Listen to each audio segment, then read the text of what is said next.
Sports presents CU Buffaloes football. Live from Cyclone Stadium and Jack Trice Field in Ames, Iowa, it's the University of Colorado Buffaloes versus the Iowa State University Cyclones. Hi, everybody. Welcome to Cyclone Stadium. I'm Les Shapiro along with Jim Ryan. The weather much more agreeable today than it was 2 years ago. We don't even need our top coats today.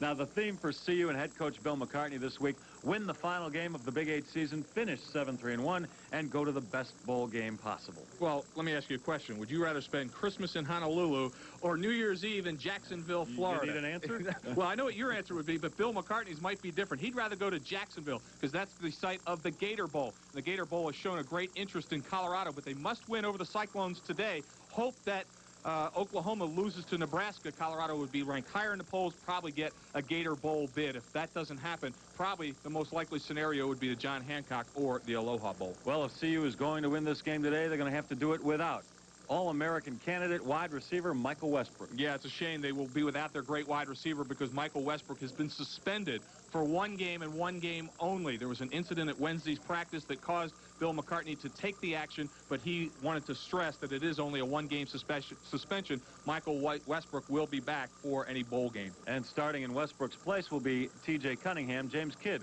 will also get a lot of action at wide receiver. Now, the Buffs are going to see an offense they don't see a whole lot in the Big 8 anymore. Jim Walden and his Iowa State team run the triple option, and a true freshman right here, Todd Doxson, will run that option. And he is really good at making decisions, whether to run the ball or pitch the ball. And he is a true freshman. He comes in for the incumbent Bob Utter, who has a slight hamstring pull. They were running kind of two quarterbacks, but Utter with the hamstrings probably not going to play. And the Cyclones' hopes will rest with the true freshman. The key to stopping that triple option might very well be the Buffs' fine free safety, Chris Hudson. Well, he's going to have 10 friends helping him along, but Chris Hudson really is the key. The free safety has the best angle on the fullback, the quarterback, and the pitchman in that triple option, so he has to run those alleys. You'll probably see him making a lot of tackles during the day. Yeah, fortunately for the Buffs, Chris Hudson is one of their best athletes. Yeah. It's CU and Iowa State, the Big 8 finale for both teams, and we'll be right back with the kickoff.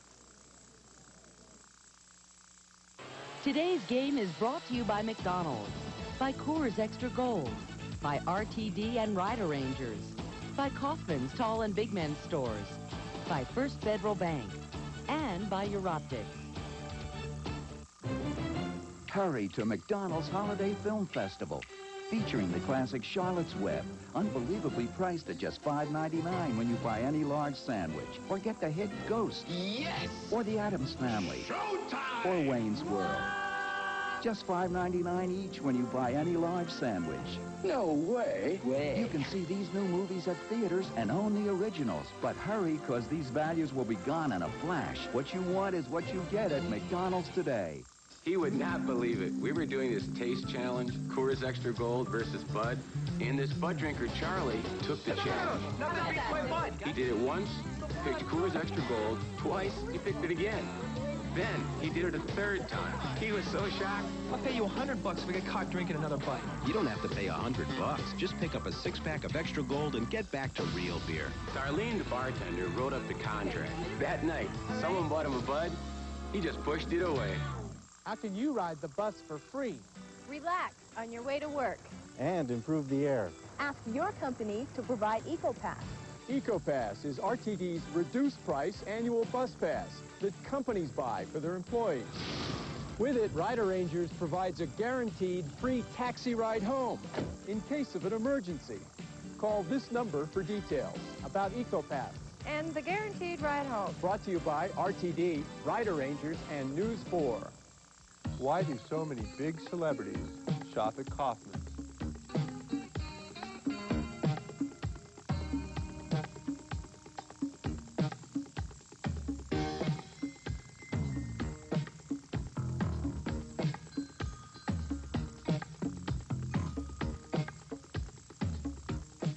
So who's the most important celebrity that's ever shopped at Kaufman's? You are.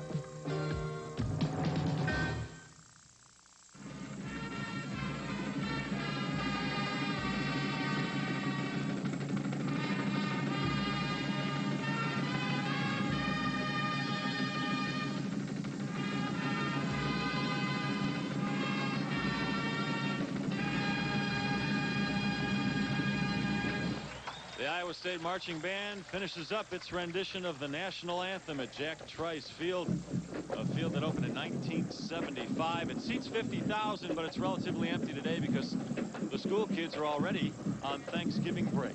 The weather today, we have a slight wind. After all, this is Cyclone Stadium. Temperature is 41 degrees, humidity 50%. The winds are out of the west at 7 miles an hour. The series record between these two teams belongs to CU. Dominating Buffs team throughout the years, especially recently. The Buffs have won the last 9 and the last 4 in Ames, Iowa. Last year, CU beat Iowa State in Boulder 31-10.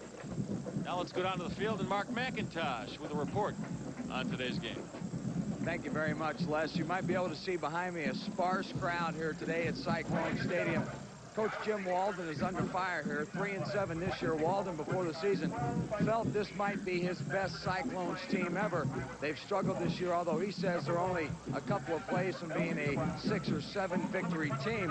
But only about 35,000 people expected here, and there's a lot of people in Cyclone territory asking for the dismissal of Jim Walden. A lot of people suspect that maybe only a victory today over Colorado will save his job. And you guys were talking earlier about whether it's the Aloha Bowl or possibly the Gator Bowl. And the thing that really attracts Bill McCartney to the Gator Bowl is the fact he will play a Southeast Conference team, possibly Tennessee. Tennessee's the top 10 team.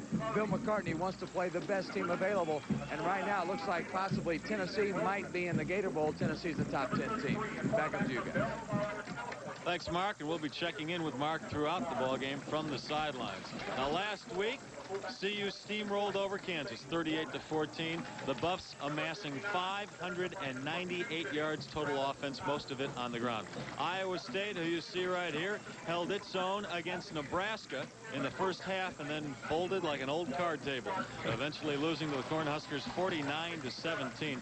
Iowa State usually pulls off one big upset a year here at Ames. This year they beat the ranked Kansas State team. Last year they shocked the college football world by beating Nebraska here in Ames. Here are the Big 8 standings. The Cornhuskers already have the title locked up and the trip to the Orange Bowl on New Year's Day. Colorado, with a win today, clinches second place. Oklahoma, which plays Nebraska on Friday, is in third place, hoping the Buffs lose so they can move up a notch. Kansas State, which will be going to the A bowl game, is in fourth place, and the Big 8 is rounded out by Kansas, Missouri, Iowa State, and Oklahoma State. Charles Johnson and Ronnie Woolfolk, the two captains for the Buffs, on the field for the kickoff and the coin toss. Number of Iowa State players playing in their last game, because they are certainly not going to go to a bowl game. A couple of them even injured, but probably will suit up today just for that very fact of seniors will be playing in their last game here in Ames, Iowa. Bill McCartney in his 12th year won his 80th game last year for the CU Buffs, winningest coach in CU history. And on the other sideline, 55-year-old Jim Walden, as Mark McIntosh told you, under fire for another losing season. Iowa State right now 3-7 overall, 2-4 in the conference. A very opinionated gentleman, not shy about expressing his opinion. He's very outspoken, and I know the folks in the Big 8 office and at NCAA headquarters in Kansas City cringe whenever Jim Walden opens his mouth. Well, he has been under a lot of heat, but it would be surprising to see Iowa State eat his contract. You know, he's got a contract, I think it's through 1997. And if they were to fire him and all his assistants, I saw where some figures said it'd be well over $1 million that the university would have to eat, and it would be unlikely that they would do that. CU Buffs taking the field for the kickoff. They will be doing the kicking off.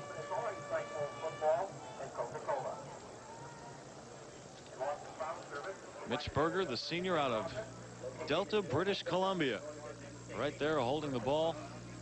He'll do the honors. And back to receive it for Iowa State will be number 26 on the left of your screen, Jim Knott. And number 85 on the right is James Brooks. The Buffs come into this ball game overall 6 wins, 3 losses, 1 tie, and in conference a 4-1-1 record.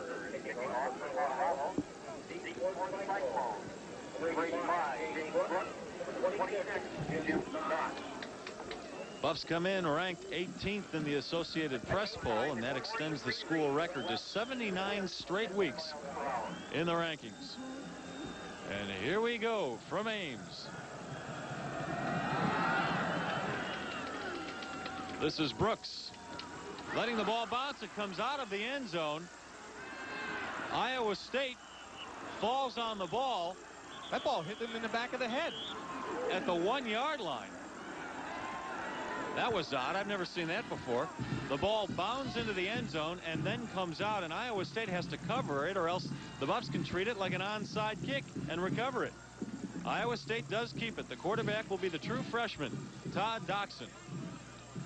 The backs and receivers, Jim Knott and Kelvin Branch. Watch out for Branch. He's dangerous. And another true freshman, Jeff Susi, at fullback. And the offensive line for Iowa State is led by Doug Skartweit at left tackle. So from the 1-yard line, Iowa State must start with it.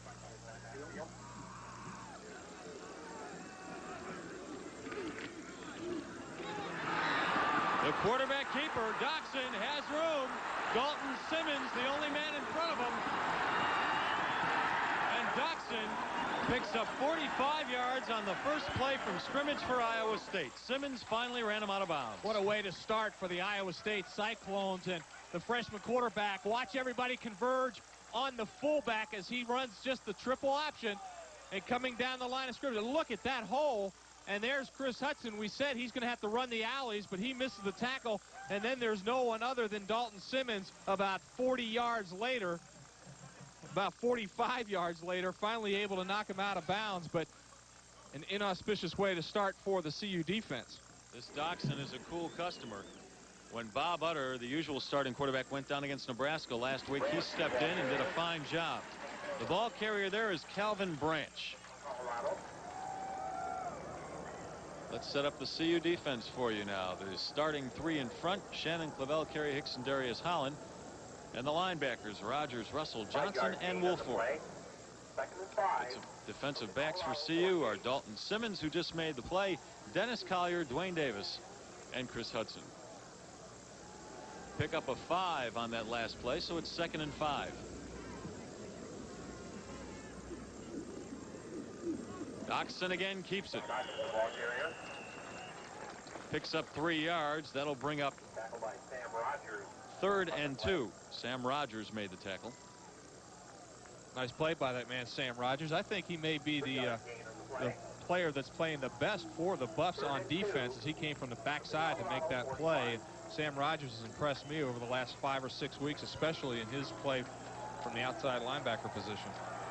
Doxson last week against Nebraska, to continue that point, stepped in front of a 75,000 red-clad maniacal crowd in Nebraska and led ISU on 3 straight scoring drives against Nebraska. This time Doxson goes nowhere. Darius Holland, Matt Russell stop him. That'll bring up 4th down, and the crowd yelling, "Go for it." But it's still early, and Jim Walden is going to play it the conservative way. He'll punt. Well, we think he's going to punt anyway. Talking to Bill McCartney, he said Jim Walden's liable to do anything. He's a guy that will try some fake punts. He'll go for it on 4th down, because at this point in the season, Cyclones have little to lose. Chris Hudson, the punt returner. He's averaging almost 12 yards a return. Mark Harris puts up a beauty. Goes into the end zone, however, so the Buffs will take it from their own 20. And a look at that Colorado offense. Cordell Stewart, the record-setting quarterback, at the helm once again out of Marrero, Louisiana. Starting running back today will be Lamont Warren. We'll see plenty of Rashaan Salam, however. T.J. Cunningham stepping in for Michael Westbrook. And the offensive line led by the left tackle, Tony Birdie. Here are the Buffs, 1st and 10 from their own 20.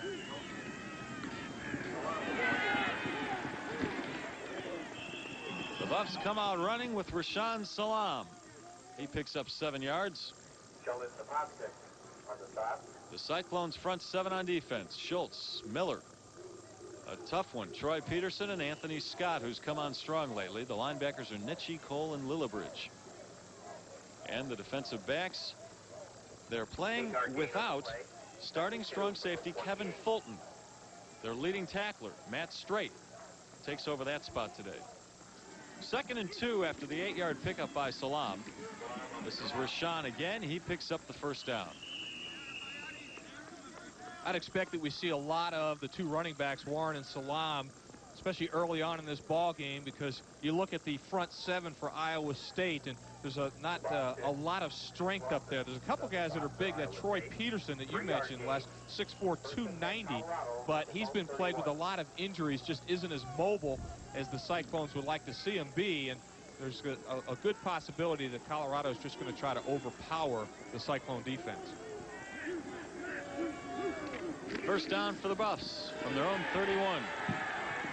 Nice fake by Stewart, gets a couple Cyclones in the air, and Cordell picks up about 6 yards on that play.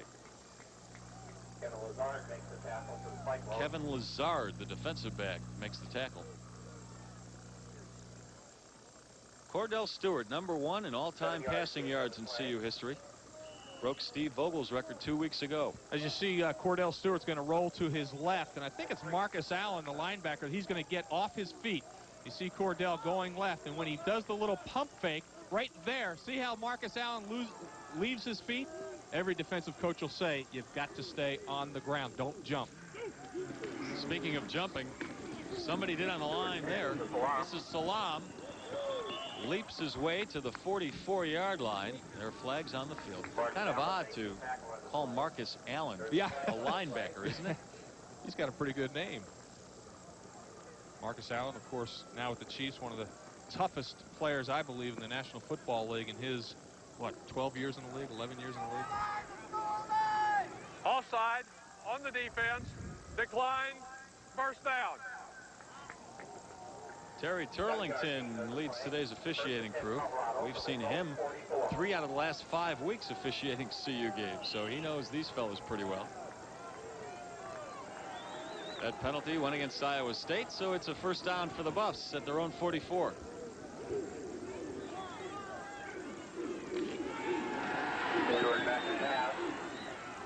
Off the hands of Charles Johnson. Incomplete. Just right through those paws. Now, there's something you don't see every day. No, not often. Charles Johnson doesn't drop too many, and you cannot announce a football game without singing the praises of that man, number 9, Charles Johnson. I think he is, if not the best receiver in the country, certainly among them, making a lot of acrobatic catches. The fact that he drops one pass there, a little bit surprising, but it happens to everybody. 2nd and 10 for the Buffs. On the option. Salam. Room on the sidelines. A flag flies. Salam goes inside the 40-yard line of Iowa State. Jason Brown runs him out. Salam having some words with some of the Iowa State defensive players. Well, and the officials having words with each other is going to go holding against Colorado. Indicated against the Buffalo.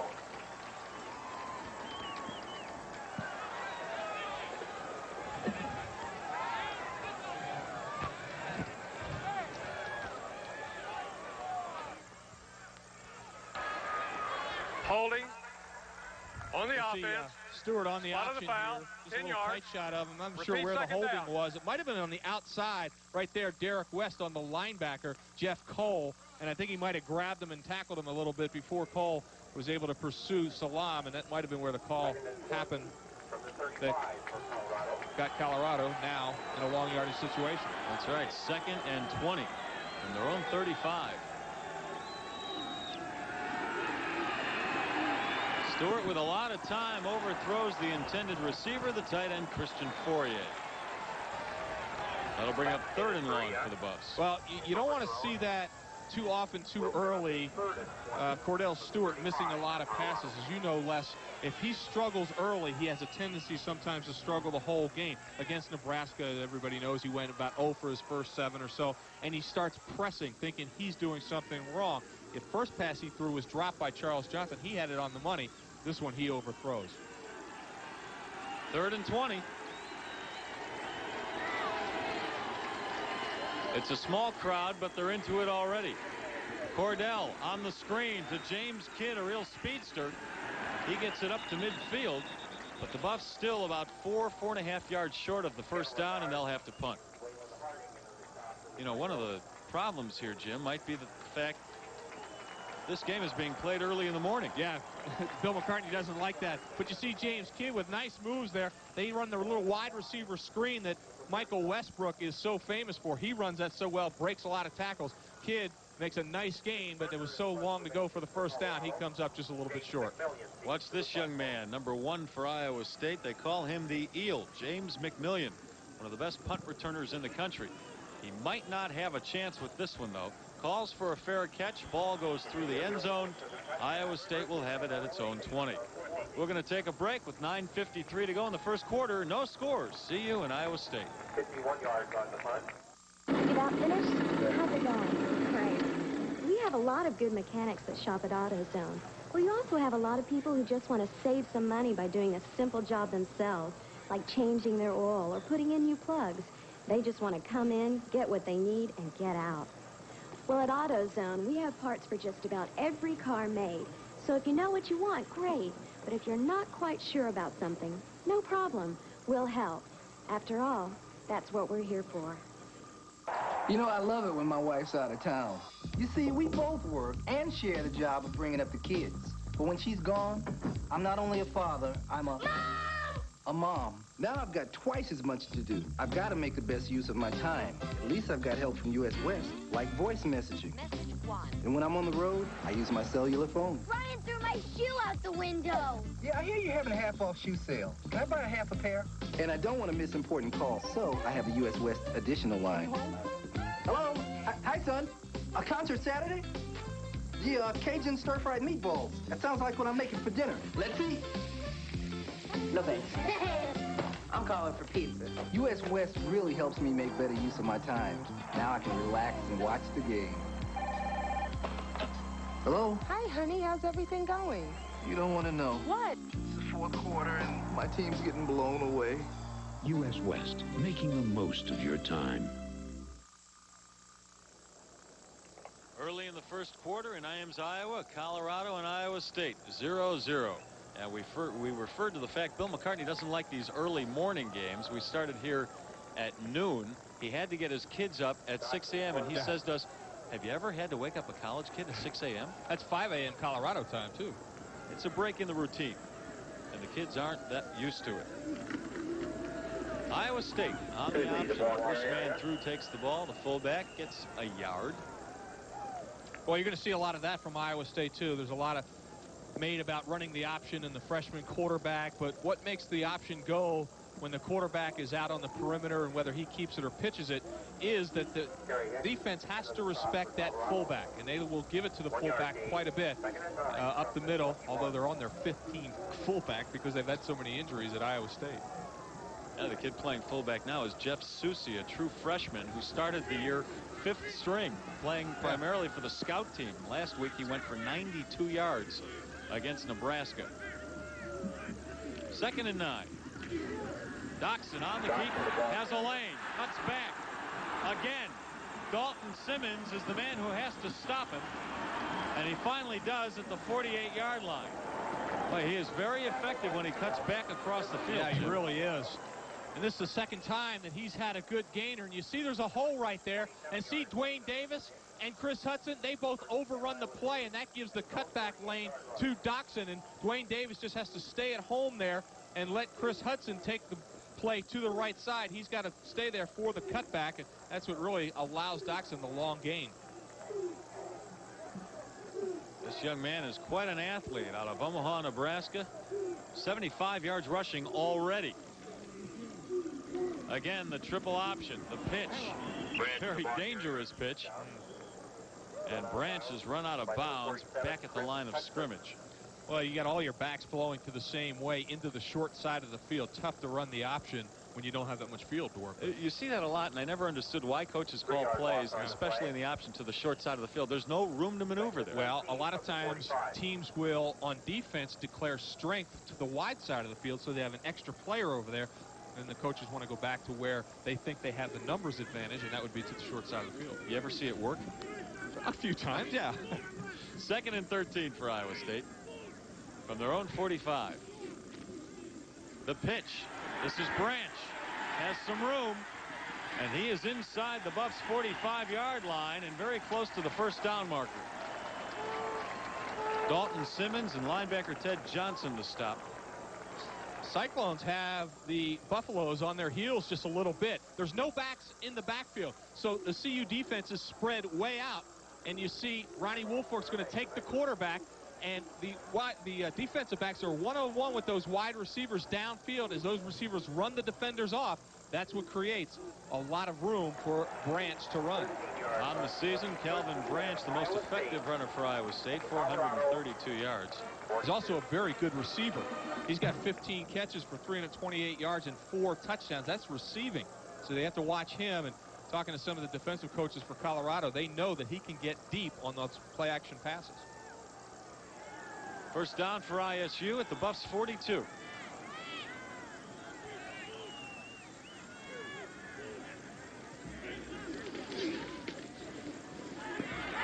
This is Jim Knott. And he's down to the Buffs' 36-yard line. Dennis Collier, the tackle. Jim Knott had quite a game against CU a couple of years ago here in Ames in that blizzard. He ran for 103 yards and 2 touchdowns. On the year this year, altogether 133 yards. Yeah, they're not giving him the ball a whole lot, even though he has a 5.3-yard average, but they really like him as a blocker. 2nd and 5 for Iowa State. This is Branch. He's inside the 35.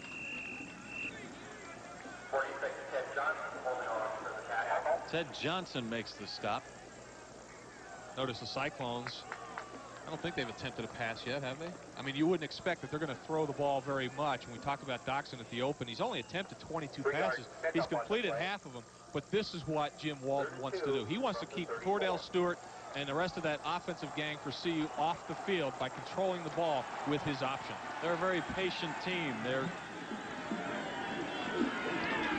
very much a team that likes to grind it out. This time, everybody covered pretty well, and Doxson is thrown for a loss back at the 38-yard line. Matt Russell threw it.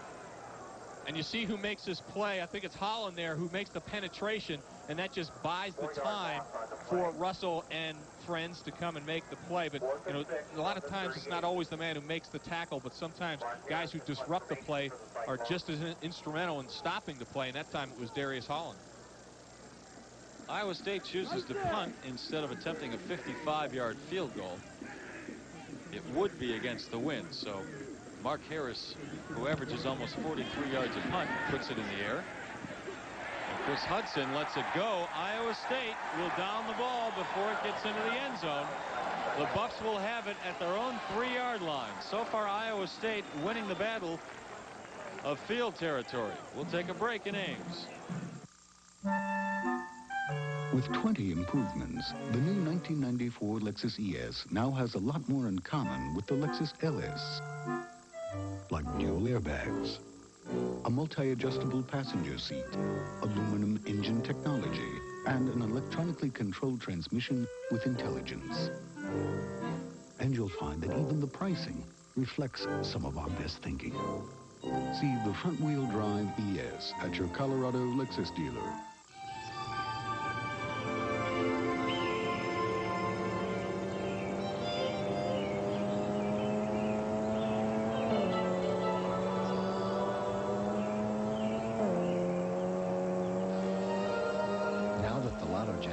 Grown so big, there's a chance you could surprise the family with a new car.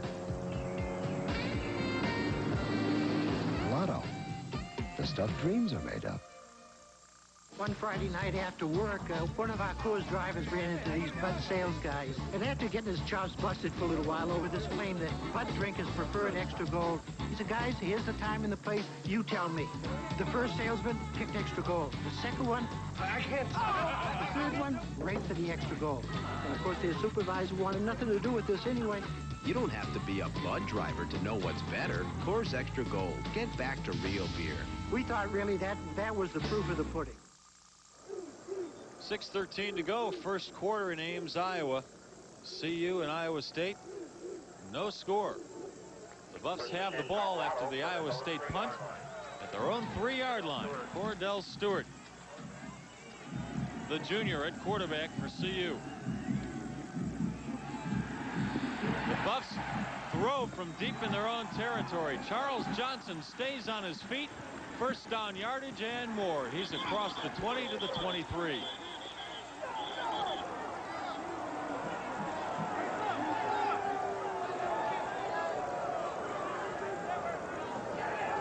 We're going to look at Cordell Stewart rolling to his left, and he's going to get Craig Anderson, the guard, out in front of him, and that gives him enough time to pull up. And Johnson just running a comeback route, and there's a picture of the gun that Cordell Stewart has. He's got a strong arm, and when he's on, it's very accurate. And then, of course, what else does Charles Johnson do but make yardage after the catch by breaking tackles? Charles Johnson having a fine senior season. A lot of people think he's going to be a #1 draft pick, first-round draft pick. For sure. First down for the Buffs from their own 23. Salam tries the left side. Gets 5 yards out of it. Marcus Allen, the linebacker, stops him. Tackle by Marcus Allen on the play. We're going to see number 19 on a tight shot, I think. Yeah, here we go. And you see the safety gets caught up in cut blocks there. He was supposed to provide force, and force means he's got to keep things inside of him. Make Rashawn cut up the middle. He wasn't doing his job there, and that gave Rashawn enough room to get outside for a medium gain. Last week against Kansas, 130 yards for Salam. He has over 750 on the year. Second down, Stewart. Charles Johnson, his second drop of the afternoon, very uncharacteristic. Would have been a first down if he held on. Instead, it'll bring up 3rd and 5. Well, it looks like, as again, Cordell Stewart really guns this one. It's right on the money. And look at Charles leave his feet. It looks like he mistimed that a little bit with his eyes, his feet, his hands is just out of sync. And I don't know why he was jumping. Sometimes you just do that out of habit or just out of a reaction. You leave your feet, and that's what Charles did that time. You leave your feet because it looks better when you leave your feet. Maybe it looks more spectacular to make the catch. That pass intended for the tight end Matt Lepsis, knocked down by the Iowa State defender Cedric Linwood. So that'll bring up 4th down and another Buffs punting situation. Well, at home in Ames, Iowa, you don't want to have too many series where you're not moving the ball. Buffs only with 1 first down on that series because all you're doing is allowing the Cyclones to gain confidence. Hang around. You hang around, you can win in the end. James McMillian back to receive the punt. Mitch Berger, who had 3 punts of 50 yards or better last week. Hits it sideways, but gets a good bounce. The Buffs will let it keep rolling, and it does. Back at the ISU 25-yard line. That's where the Cyclones will have it. We'll take a break with 5:12 to go. First quarter. No score. Iowa State from its own 25.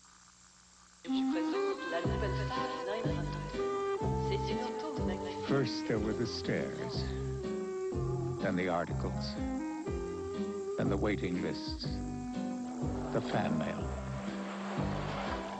the owners' clubs, and the worldwide following, the likes of which few cars have ever known. In a few minutes, it starts all over again. Hurry to McDonald's Holiday Film Festival, featuring the classic Charlotte's Web, unbelievably priced at just $5.99 when you buy any large sandwich. Or get the hit Ghost. Yes! Or The Addams Family. Showtime! Or Wayne's World. Just $5.99 each when you buy any large sandwich. No way. You can see these new movies at theaters and own the originals. But hurry, because these values will be gone in a flash. What you want is what you get at McDonald's today. For 15 years, the Saab 900 has captured the hearts of demanding drivers and safety advocates alike.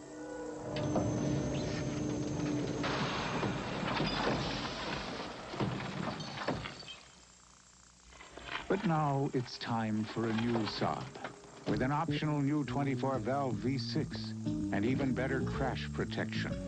Announcing the rebirth of the Saab 900. So far, defensive battle at Cyclone Stadium in Ames, Iowa. CU and Iowa State 0-0. And the freshman Todd Doxson has had 2 long runs so far in his 3 chances. Already has piled up 75 yards rushing. Iowa State with the ball at its own 25, looking into a strong sun. Doxson wants to run, sees nothing up the middle, tries the outside fumble. But it looks like the ball went out of bounds before CU could gather it in. They're going to call it a 4-yard gain for Doxson. You know, Charles Johnson dropped a couple passes. Mark McIntosh might have an explanation for that. Mark? Thank you very much, Jim. I tell you, Charles Johnson just went by here, and I asked him if you're having trouble with the sun, because the sun is lying low in the sky, the south side of the stadium. He said no, although they are looking back into the sun right now. You guys talked about it earlier. Bill McCartney doesn't like this early start time. There's absolutely no emotion on this CU sideline. It seems like these guys aren't awake yet. Back up to you guys. Well, maybe they need to bring an alarm clock to the next morning game or something. Iowa State is hanging in there. 5:04 to go in the first quarter. This is James McMillian, the Eel. But he slithers for only 1 yard there. I don't know why they wouldn't be awake yet. It is, what is it, 12:38 local time, and I know you're awake now because you're usually up at the crack of noon every day. Yeah. I'm here only because I have to be. You know, you work those late hours, you get used to sleeping in. That's right. Same with the kids. They sleep in. Whether they have class or not, they like to sleep in. Now. I'm talking any college kid now. 36. 29. It's 3rd and 6 for Iowa State from its own 29. Doxson looking to throw for the first time today. Instead, runs out of bounds. And there's a flag on the far side of the field. Matt Russell ran Doxson out. Doxson had nowhere to go with that ball. Nice coverage downfield by the CU Buffs, and nice coverage, man-on-man coverage, which they're going to do a lot today. They're going to be almost exclusively in man coverage. Illegal procedure indicated against Iowa State. Here you'll see Doxson come right at you as he rolling to the right. It's just a 2-man pattern. You see the backs in. They're going to block. There's a slot to the right side. He's looking first to the sideline, then to the post. See how he looks back and forth? Can't find anybody. They're covered. Ronnie Wolford finally runs him out. He's not a big kid if you take a close look at him. He's 6 feet tall, but he weighs just 167. On the offense, 6 men on the line of scrimmage. Penalties declined. 4th down. That was a great camera angle for looking at the quarterback. Could you see him? You could just see his head and his eyes moving back and forth with the 2 different receivers. Well, that guy's covered. I'll go back here. No, that guy's covered. Oh, I'll go back to this guy. Oh, he's covered. It was really a good look at what a quarterback does in going from receiver to receiver. And that good coverage is forcing Iowa State to punt. Charles Johnson in for the first time to return the kick. CJ on the year is averaging almost 10 yards of punt return. Harris gets one off that's high but not very deep. CJ to midfield. He's a daring punt returner. You can see right there. Yeah, he caught that ball on the run, and there was actually a few coverage guys from Iowa State that were behind Charles as he caught that. 33-yard punt and a 9-yard return for CJ. 0-0 with 4:40 to go, first quarter.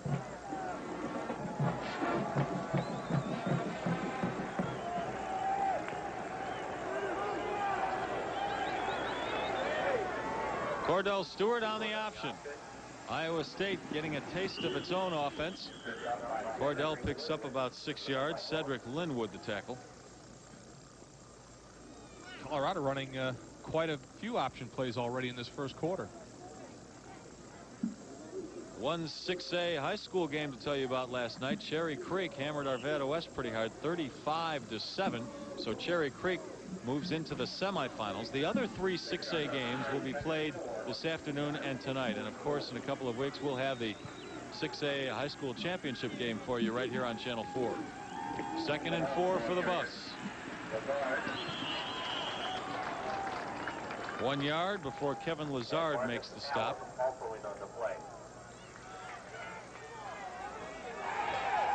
Rashaan Salam, a powerful runner, but he had nowhere to power that time. Yeah, and he hasn't had a lot of room.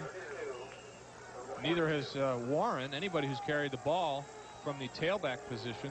Iowa State doing a nice job of stacking up on the line of scrimmage. At most plays, they're running 8 people right up on the line of scrimmage.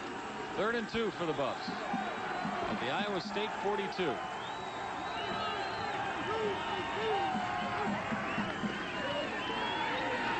This is Warren. He gets the first down. He's inside the 40. Troy Peterson and Matt Mitchie to stop. One of the few times that you'll see Colorado go to a 2-back set. And that time James Hill was in the fullback position. He led Warren through the hole for the first down.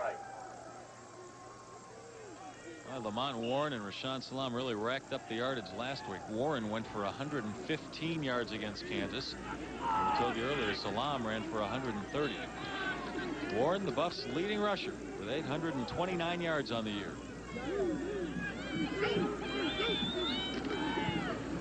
Salam, the ball carrier.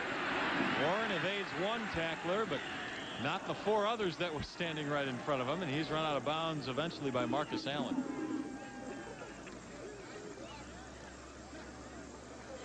Iowa State doing a good job of getting at least 1 defender free and unblocked. This time it's 33 Kevin Lazard. As you'll see Warren take the handoff. Looks like everybody else is blocked except Lazard. He disrupts the whole play. If he's not there, it looks like Warren can get some yardage before the rest of the pursuit gets there. But unfortunately for CU, Kevin Lazard is there. Makes a nice play for a loss, actually.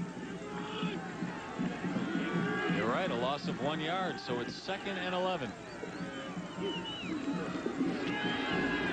Cordell looking downfield, decides to do it himself. First down and more inside the Iowa State 30. Lazard runs him out. Well, you see the difference in the 2 quarterbacks. This time Cordell can't find anybody open, but he's going to gain yardage because of his running ability. He wants to go one way to the other, and then he'll get some downfield blocking from his receivers. There's Fourier throwing a block. Once they see that Cordell has broken contain or has broken up the middle, is going to run, it's the one thing the CU players do is block downfield. They do that quite well. First down for Cordell Stewart and the Buffs. Cordell gets rid of the ball, intended for James Kidd, but incomplete. He got rid of the ball just before the defensive end, Scott Schultz, leveled him. James Kidd, the freshman redshirt out of Elk Grove, California, filling in for Michael Westbrook. I think what Cordell wants to do, and actually you see the end of the play there, Scott Schultz does level. He wanted to roll to the right, but Schultz was in his face, and that really disrupted the flow of Cordell and got him out of his rhythm and made him turn all the way around back to his left and then try to throw it over the middle, but couldn't get a whole lot on it. Couldn't get it very accurately. Brings up 2nd and 10. Charles Johnson signals for a timeout. Confusion there. And Cordell Stewart, number 10, coming to the sideline to try and straighten things out. Cordell last week broke his own single-season record for passing yards. Coming into this game, 2,196.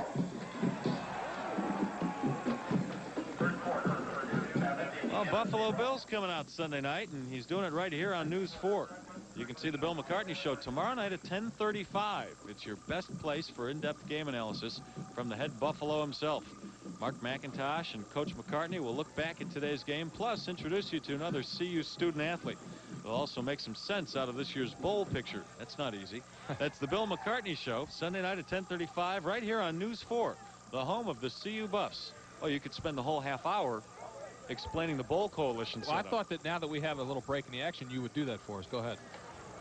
I can't talk that fast, and I don't know it all that well. That does get a little complicated, but you kind of just have to break it down. If you're a CU Buff fan, you look at it and say, well, good chance of the Gator Bowl if they finish higher than Oklahoma in the rankings, which you would expect they may. if they win today, and Oklahoma, as expected, would lose to Nebraska.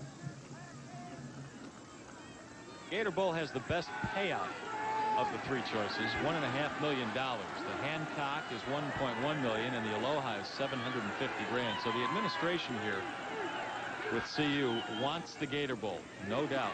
Lamont Warren, a hole on the right side, pushes it inside the 20. Gain of 6.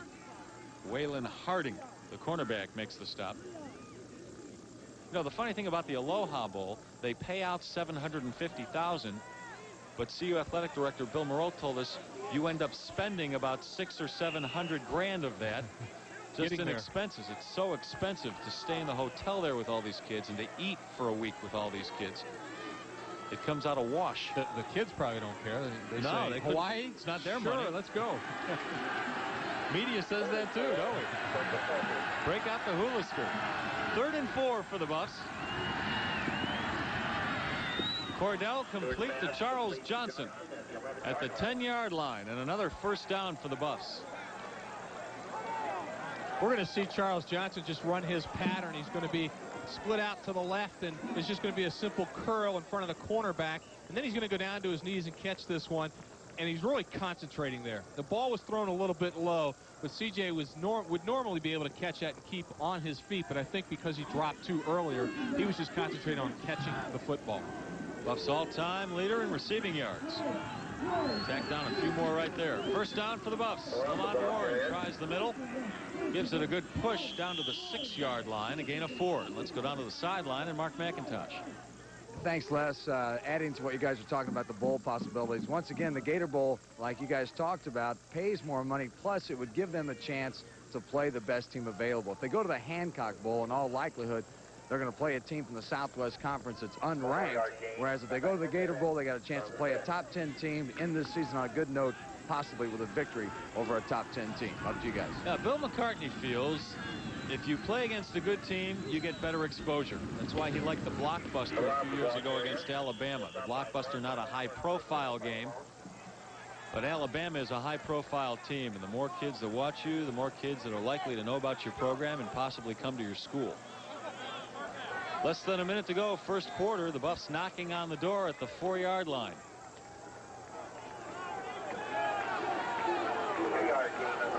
Big play for Colorado as it's 3rd and 4. Actually, they can get a first down at about the 6-inch line without getting a touchdown.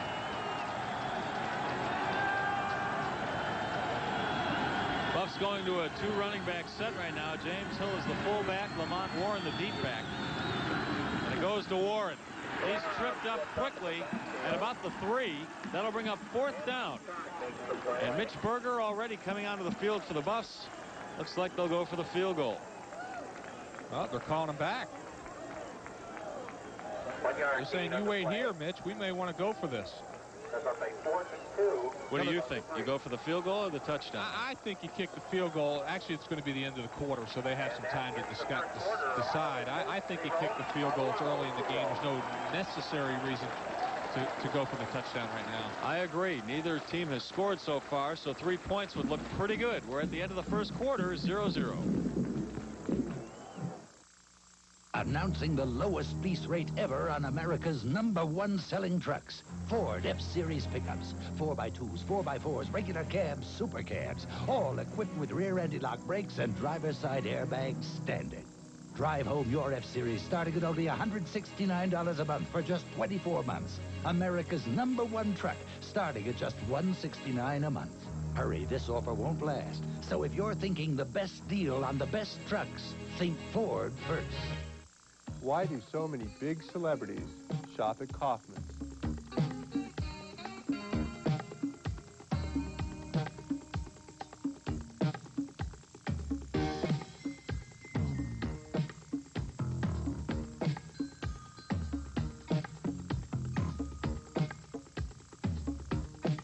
So who's the most important celebrity that's ever shopped at Kaufman's? You are.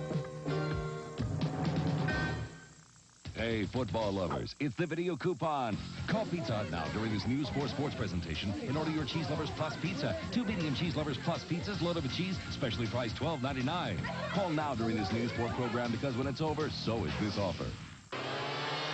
Today's game is brought to you by Zima, by Pizza Hut, by United Airlines, by Total, by Samsonite, and by Metro Brokers.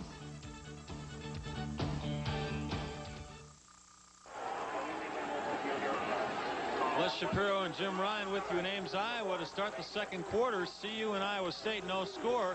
The Buffs on the 3-yard line. They have 4th down and have pulled the field goal kicker Mitch Berger off the field. They are going for it on 4th and 2 at the Iowa State 3-yard line. Again, 2 running backs in the game for the Buffs. James Hill at fullback. And Cordell Stewart over center.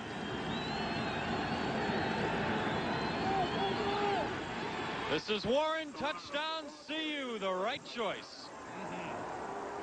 Oh, it is now. Isn't that what we said they should do? Sure. Cordell Stewart really checking off the line of scrimmage there. It looked like he changed the play. And whatever he changed it to, or the handoff to Warren, was the right call. You'll see 33, Kevin Lazard, coming up and blocked and actually held by the fullback, but that really opened a wide open hole for Warren to come in untouched. Berger, the extra point is good. Berger's extra point is good. So the Buffs take a gamble and it pays off. And the Buffs now with a 7-0 lead early in the second quarter.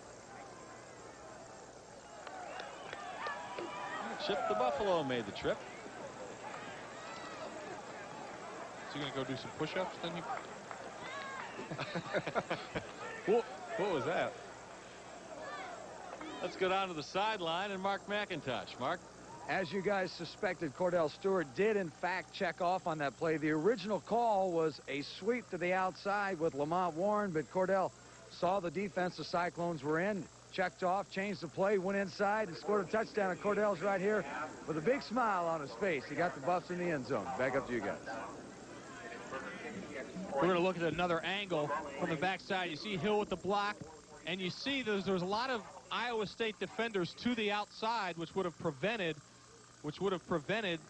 the sweep. And see how 3 or 4 of those guys are outside, and Warren's able to cut inside. The right call, and that's a real heady play by the quarterback, Cordell Stewart, to change the call when he recognized the defense. They were really spread out, expecting something wide, and they come back to something inside the tackle. Mitch Berger to kick off. Buffs lead it 7-0.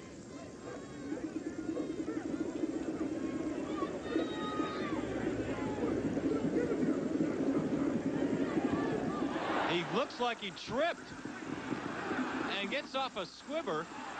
Returning it for Iowa State is Mike Linkavich, who doesn't get a lot of playing time and certainly was surprised there. If we can get a replay of this, I think Berger tripped as he was approaching the tee. Well, I don't know that the turf is slippery. It's not wet. Looks like good conditions, but you're right. I think he just slips and falls. And a penalty on the play against CU, a face mask. Here comes Mitch Berger approaching the ball, and you're right. He just slips. It almost looked like he twisted his ankle a little bit on his left ankle. We're going to see the face mask call right there, as Greg Lindsey is the player that grabs the face mask. It's only a 5-yard penalty, not the personal foul. That 5-yard penalty puts Iowa State at the 50-yard line. The freshman Doxson still at quarterback. On the pitch, Kelvin Branch to the Buffs' 44-yard line. Chris Hudson makes the stop. And it looks like the Colorado defense is not soft playing, cat and mousing the quarterback as much as they're just coming right down the line and making the quarterback Doxson pitch it early and pitch it right away and force him into the decision to pitch the football. His pitches haven't been very clean, as running backs have had to reach for them. Buffs hoping that one of those turns into a fumble. 2nd and 5. The first man through, the fullback, Jeff Susie. Boy, this team full of freshmen playing. Susie is a freshman. Doxson is a freshman. Calvin Branch is a sophomore who got a lot of time as a true freshman last year. So an inexperienced club, but a club that can grind it out on the ground. Iowa State in that triple option has gone for 229 yards a game. Penalty against Iowa State and a CU buff down on the field. Looks like linebacker Matt Russell.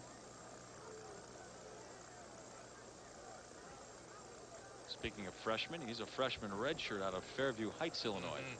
He's had a very, very good year.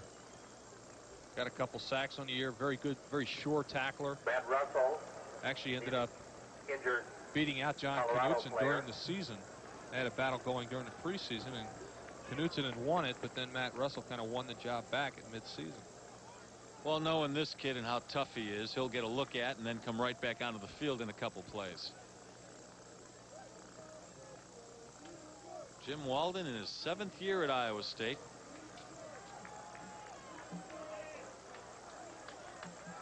Against CU, he is 1-7, the only win coming when he was the head coach at Washington State back in 1984. McMillian on the draw. McMillian, they try the draw, but he goes nowhere. Kerry Hicks read it right away and fell on top of him.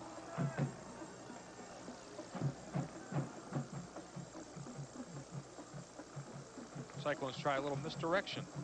Hicks didn't go for it. I like that James McMillian, not only as a punt returner, but he's a tough kid. He caught the winning TD on a screen pass against Oklahoma State when the Cyclones beat him up here about 3 weeks ago. There are his numbers on the year, and he can play just about anywhere. Running back, wide receiver. He even played a little defensive back when he first came to Iowa State. Right now it's 3rd and 13 for the Cyclones from their own 48. Doxson, good pressure from Woolfolk, fumbles the ball. It's still loose.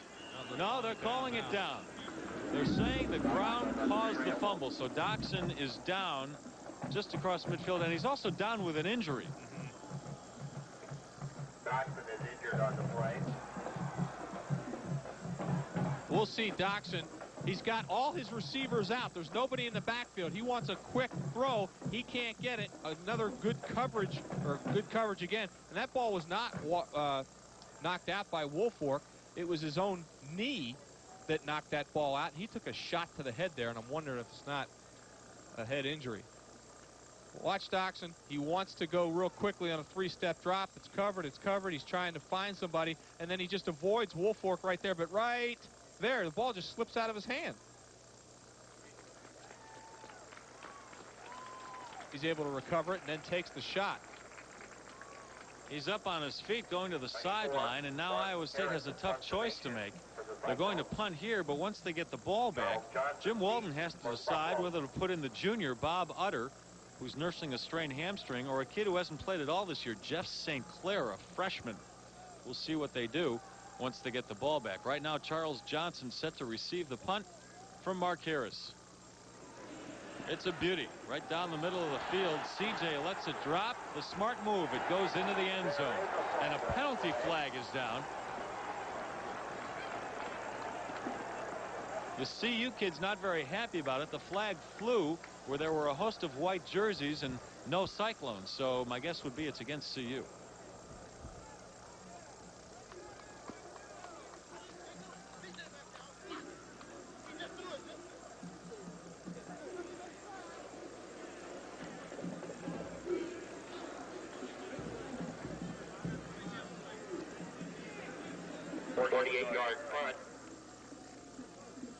Bill McCartney shaking his head because, yes, the penalty is against his club. Not happy with the call. That'll push the Buffs back even further. 13-16 to go in the second quarter. On the return, post-possession foul. On the touchback, half the distance from the spot of the foul. That really hurts. Puts the Buffs back at their own 8-yard line. So Cordell Stewart will have to work with his back close to his own goal line. The Buffs with a 7-0 lead early in the second quarter.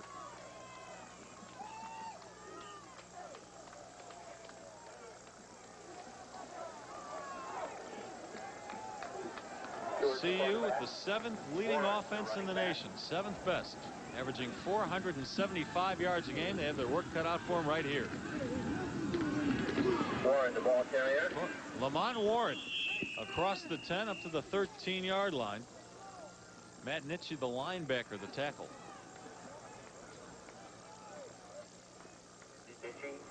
That'll bring up 2nd and 5 for CU. Tough for any defense to have two outstanding runners to have to defend against. I'm talking about Warren and Rashaan Salam. And that's talked to Rashaan Salam earlier this week. He said he actually likes kind of alternating with Warren, keeps him fresh, and he can see what's happening from the sideline when he's not in the game. 2nd and 5. Warren again. Short of the first down, he gets it to the 16-yard line before Waylon Harding makes the stop. And once again, it looks like on each running play, there's just one breakdown where Iowa State is getting some penetration. Otherwise, there's good blocking out in front of Warren. But see the penetration there that causes him to go outside? Well, that buys a whole lot of time for a host of defenders to make their pursuit to the ball. CU offense staring at 3rd and 3 from their own 15. Lamont Warren still moving up the charts. Could finish this season as high as 4th on the all-time running list. This time he makes a catch. Gets the first down, run out of bounds at the 20-yard line. Kevin Lazard, the tackle. Colorado has so many talented people at the skill positions. And you see Warren's just going to be the outlet guy. Cordell wants to go downfield. There's no one there, but there's no one also covering Lamont Warren. He's alone in the flat, and he's there for the first down. Cordell can spread the ball out to a host of receivers. Their tight ends are good, and their tailbacks not only are good runners, but good receivers. Buffs with the ball. First down at their own 20. Cordell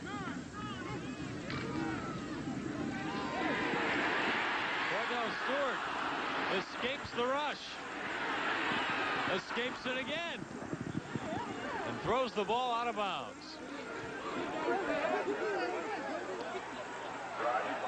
Three Cyclones had a shot at him, couldn't bring him down. A testimony to his athletic ability. Really, this guy is a stud. He really is. He has so much athletic ability, it's scary.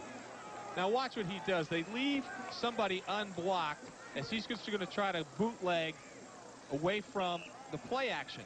But when he can see it, Bill McCartney says he'll never get sacked if he sees the pressure coming. He saw it at the last minute, and look at that. That's Scott Schultz, number 48. He missed him twice.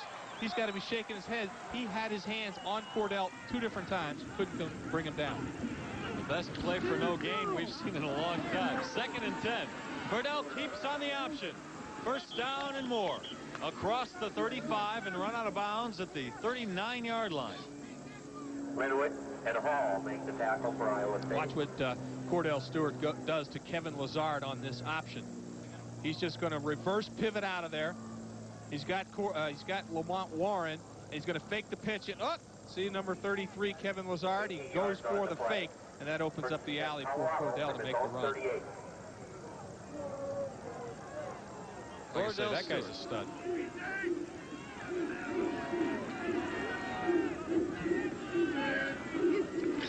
First down, ball at the 38. Lamont Warren, room up the middle. He's to midfield. Another first down for CU. Cedric Linwood, the tackle.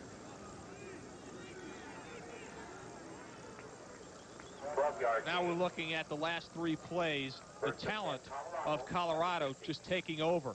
You see, just wide open is that hole for Lamont Warren. Just shrugs off one tackle, gets into the secondary, and it takes Linwood to bring him down, but not after a nice gain. It's a heck of a 1-2 punch, Warren and Salam. More than 1,600 yards rushing between them this season. First down at midfield. The option again, we're seeing a lot of it from CU today. Lamont Warren that time thrown for a 1-yard loss. You know, normally, Jim, you wouldn't run a lot of option against a team that runs the option itself because they see it in practice all week, but it's proven to be effective for CU today so far. Well, that's true. The Cyclones do get to see the option, but I don't know that they see it with the athletes that Colorado has at the skill positions running the option, especially in Cordell Stewart and any tailback that they have in there. 10:24 to go. Second quarter. 7-0, CU leading Iowa State. The Buffs have the ball at their own 49. This is the end reverse. Charles Johnson slips right back at the line of scrimmage. Kevin Lazard there to tag him down.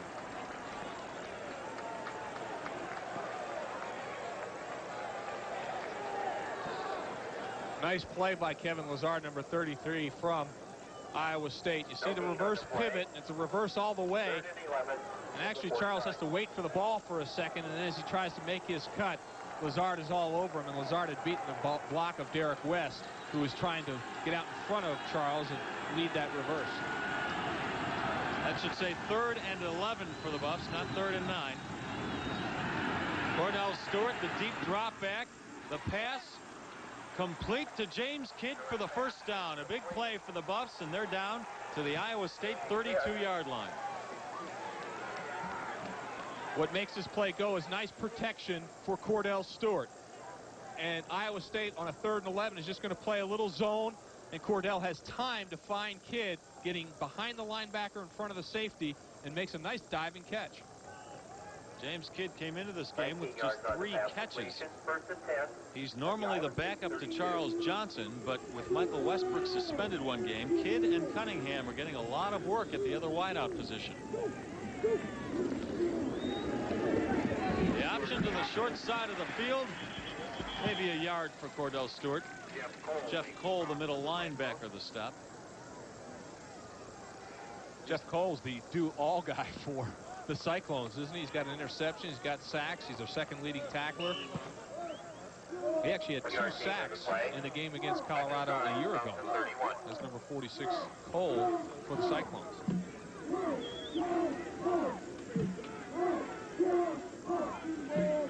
Second and 9 for CU.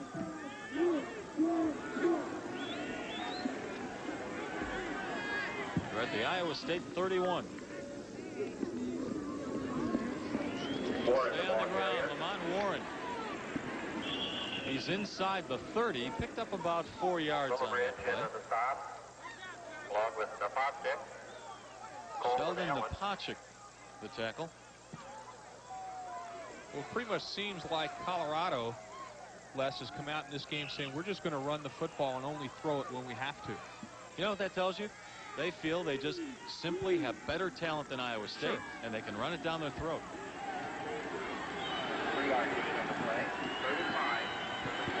3rd and 5 for the Buffs.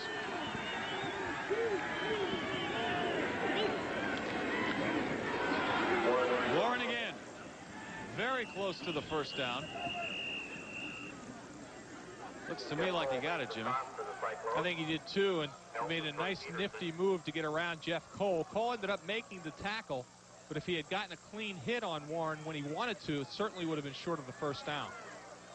But Lamont, with a nice little sidestep, gets around Cole and falls forward for the first down. You love to see that in a back, and that's when he makes contact with the defender, who's falling which way. If you're carrying the ball, you want to be falling forward, and I think both of the tailbacks for Colorado have the ability to do that. First down at the Iowa State 21. Warren again. He could be in. He is. Touchdown, Lamont Warren, his second of the afternoon.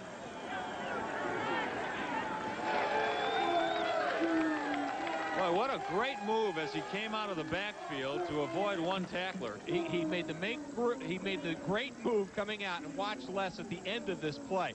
See here, Lamont just gets it. He's got good blocking out in front of him, so he's got a pretty big hole. But he makes the move right there, inside one guy, outside the other. But see, blocking downfield, that's Charles Johnson. And he's the one who really made that play turn into a touchdown. That's the thing about their 2 wide receivers. They're not just great pass catchers, they're great blockers. They really Westbrook are. And CJ. Mitch Berger with the extra point. The Buffs now grinding it out and a 14-0 lead. Best fried clams in the city and 36 taps. No one sells more draft beer in New York than I do. So when they came to me with Coors Extra Gold, I said, what do I need another beer for? Couldn't believe it. Now the bartenders can't pour it fast enough. It seems to just take off. It's amazing. Who'd have thought? You know what? I think Coors Extra Gold is the best premium beer in the country, without a doubt. You don't have to run a bar to know a good beer. Coors Extra Gold. Get back to real beer. I think it's about the best thing we ever did.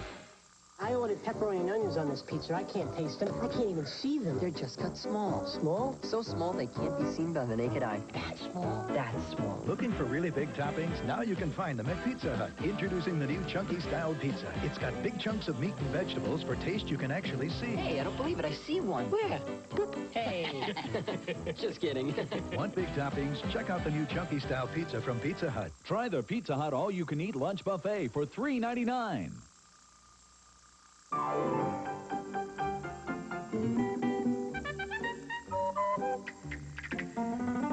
The great masters. They defined civilization in Europe for centuries. Now we're defining civilization on the way there. United Airlines' renowned international service to 15 cities all across Europe. Come fly the airline that's uniting the world. Come fly the friendly skies.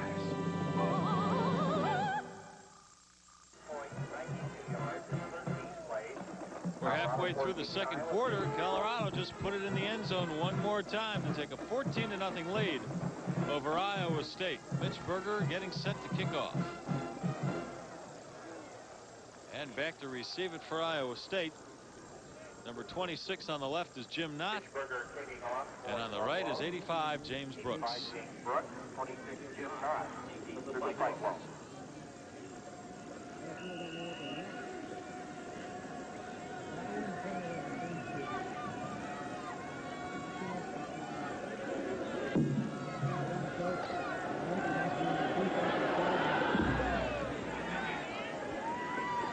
This ball taken by Brooks at the 10-yard line. And he gets it across the 25 to about the 28. We're going to take a couple different looks at that touchdown, the run by Lamont Warren, 21 yards for the score. And you can probably see from this angle a little bit of what Lamont Warren sees. And right there, he sees Linwood, says, I'm going to go inside him. Cole's got no chance, and look at the block downfield, and that gets Warren into the end zone. But nice individual effort by Charles Johnson here. Watch him on number 23. I think that's Jason Brown. He buries him. He takes him right to the ground. That's just outstanding blocking downfield by the senior wide receiver. A new quarterback in for Iowa State, Jeff St. Clair. He gave it to the fullback for a couple of yards there. St. Clair is a freshman out of Bettendorf, Iowa. He's in for another freshman who was injured, Todd Doxson, who was in for a junior who was injured, Bob Utter. Utter, usually the starter for this Iowa State team. St. Clair has been in a few plays sparingly. Actually played a few plays, I think, against Nebraska last week and a little bit earlier in the season, but certainly with very limited experience. Hasn't thrown a pass all year, looking at 2nd and 6. He keeps the ball here. There's a flag down. St. Clair is close to the first down marker. Ted Johnson and Dwayne Davis made the tackle on him there.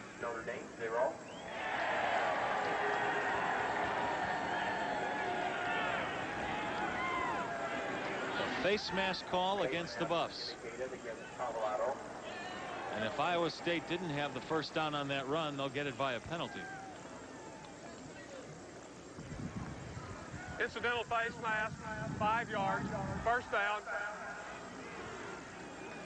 That puts the ball at Iowa State's 43-yard line.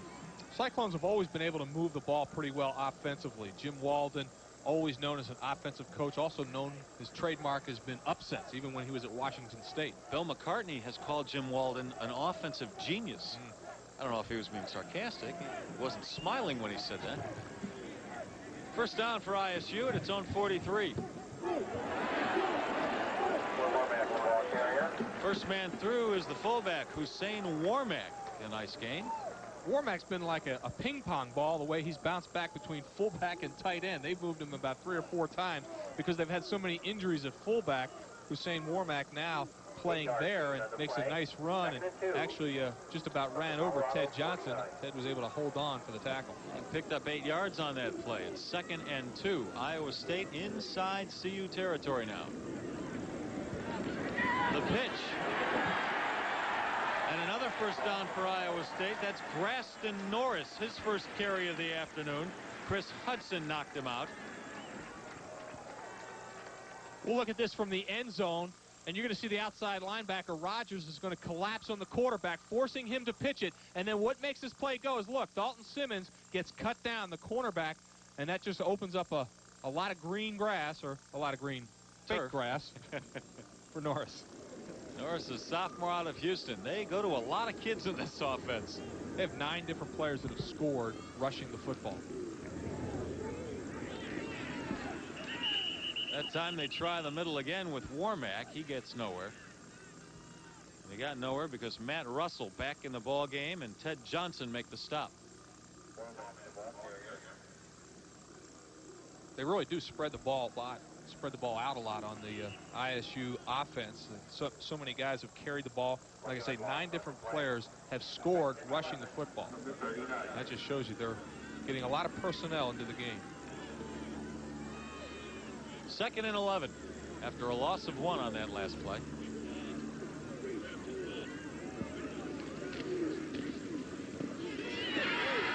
Again, up the middle they go. Again, it's Warmack. This time he's a little more successful. It's 5 yards out of it. Dalton Simmons the tackle. Warmack comes into this game with only 12 carries and looks like he's about to fall over, and he just slips through the little cracks there.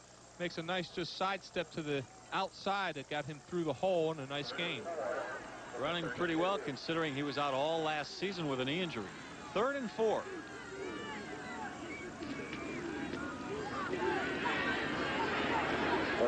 Again, it's Warmack fighting for the last few inches and the first down, but I think he fell short. Ronnie Woolfolk, Ted Johnson, Dalton Simmons, all there to stop him. Warmack was short. Well, sure, they're going to go for it. And they are going for it. You're right. 3-yard gain on the play. When you know a team is going to run it time after time, do you put more defenders on the line of scrimmage? Well, Jim? sure. I mean, I think they have to challenge the Cyclones to throw the ball. Maybe not on this play. Seems like each drive has a character of its own, and in this drive that the Cyclones have put together, it's been the fullback up the middle just trying to power up front through the defensive line for Colorado. The officials are calling a timeout against CU, and you know why? I think Ted Johnson didn't have his helmet on as Iowa State was approaching the line of scrimmage. So CU has been charged with a timeout. Bill McCartney looking for an explanation. We're going to take a break while Bill and the official talk. In over 30 countries the world over, you'll find one thing in common. Quality gasolines and motor oils from Total. At Total, we refine and blend our own gasolines for specific driving conditions. Then we add Total Clean detergents to keep your engine running smooth and strong. No one gives you more than Total. And now, you can find Total quality right here in Colorado. We get you there. If you could see inside your suitcase when you travel, you'd see how Samsonite Hardside protects what's inside. Because Samsonite has a crush-resistant outer shell and a durable hardside construction that's designed to hold up over the long haul. Daddy, did you bring me anything? Samsonite Hardside. After all, you've got your life in there. Here. Mr. Prenger's meeting starts in 12 minutes. I know. You have to call Miss BB. You got 3 more calls from Mr. Avalero. Oh, gee. Oh, my gosh. We left Miss Stickles holding on line 2. Tell her,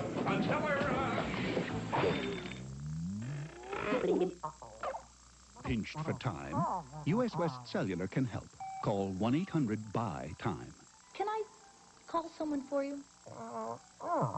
U.S. West Cellular, making the most of your time. Well, the two teams jumped the gun while we were in a commercial break and tried to get off a play. It was a very wild play, ending in a little scuffle on the field here. If we can take another look at it. After CU was charged with the timeout, Iowa State came out with the ball and fumbled, and the Buffs recovered. And we'll take a look at it right now. It's just going to be a fullback trying to get the first down. But see, the ball is on the ground, and Darius Holland picks it up, and he just tosses it into the air. That's a forward lateral. He can't do that. Dalton Simmons picks it up, and the whistle is blowing right now as you see the players just start relaxing. And then Sam Rogers is going to get into it with number 52, Jim Thompson. And there's flags all over this field. Not a bad boxing match for a football well, game. The first penalty's got to be an illegal lateral. It's a forward lateral. He just can't do that. I suspect it's going to be Colorado's football. And then there's 3 flags down around the 30 and 25-yard line, I think, are dealing with the extracurricular activities that happen post-play. I think Darius Holland, just a junior, might have to enroll in some acting classes next year. He didn't disguise that move very well. Oh, my goodness, I fumbled it. Thought he was fooling a few people, but immediately the official reached for his yellow flag and threw it. I don't know if they're going to give Colorado the football, because I think all the penalties have happened after the change of possession. Well, first of all, it's even if it was 4th down, so Colorado has to have the football no matter what, don't they? Their defensive unit's still in the field. The flag didn't fly until after Darius Holland threw that ball up. Right. I mean, it's not a first down. Here's a 4th down play. They give it to the fullback. The ball's out of there right now. So first of all, it's not a first down. It's got to be Colorado's ball. Now Holland picks it up. He thinks he's going to lateral it to somebody. Oh, my goodness, I fumbled. And he throws it forward. He can't do that. Colorado recovered with the fumble, threw an illegal forward pass, incomplete, 5 yards, spotted the foul, personal foul, Colorado, personal foul, Iowa State, decline, first down. Well, we covered about the whole rule book on that play. Sure. Look at Jim Walden. He wears his emotions on his sleeve, doesn't he? Both sleeves. So CU will keep the ball. They just won't be as far downfield as they thought. And with 3:35 to go in the first half, the Buffs with a 14-0 lead can expand on that some. And that will count as a fumble. So the change of possessions is not on downs, it's on a turnover. And once again, Iowa State has turned the ball over about 25 times, or now it'll be 26 times this year. It's really been a thorn in their side. They do it again, although I don't think they had the first down anyway. Chris Naoli in the game now for CU on the offensive line, number 65 right there. He's normally a backup at the right tackle spot and the left tackle spot. Well, it's all sorted out. Not a play you're going to see every day.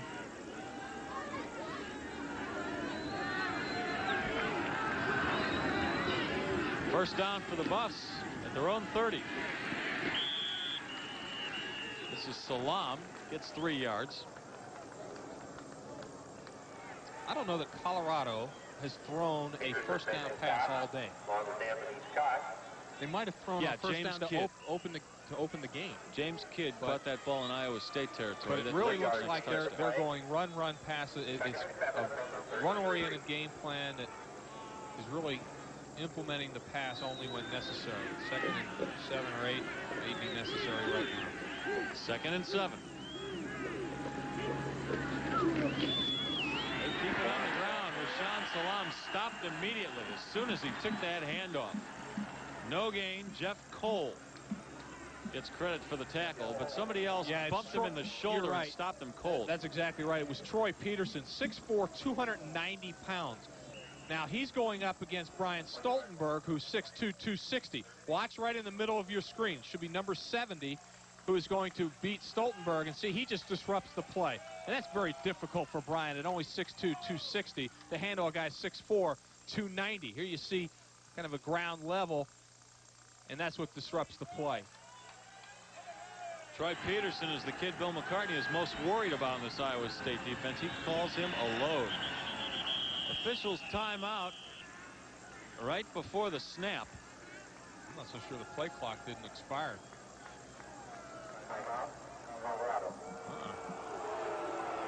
Colorado charged with its third and final timeout of the half. That's not good when you have just 2:13 to go and a long ways downfield.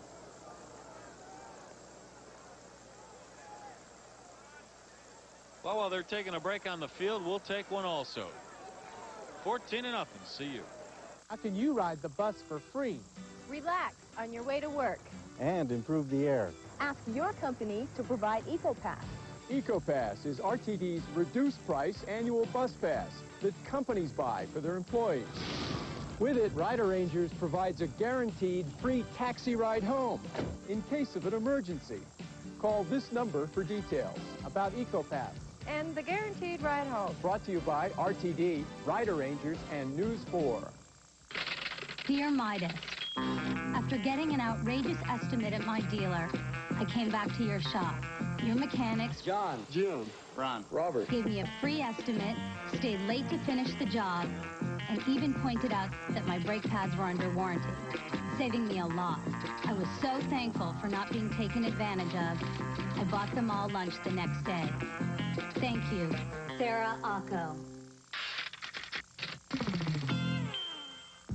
Since Toyota truck reliability and dependability are put to the test in America, Toyota said build them here, too.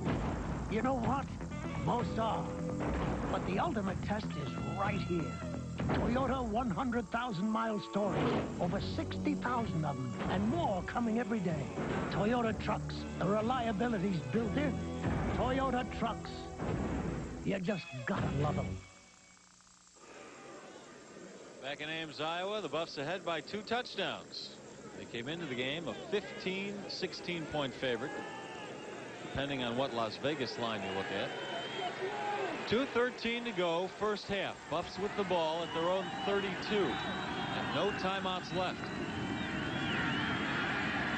Cordell Stewart almost intercepted by Iowa State linebacker Clint Thomas.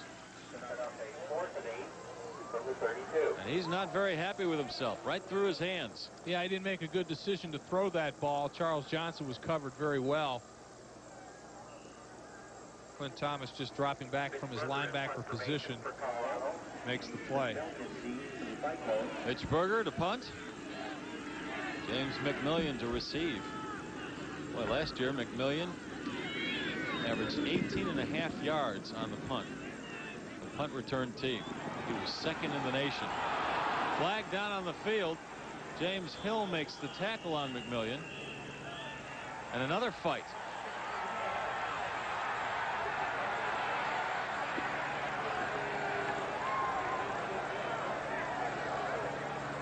Broken up quickly, however. I think they're going to call, as they often do on these punts, an illegal block. I think it's going to be on number 17, Ben Harvey, who shoved the CU defender in the back.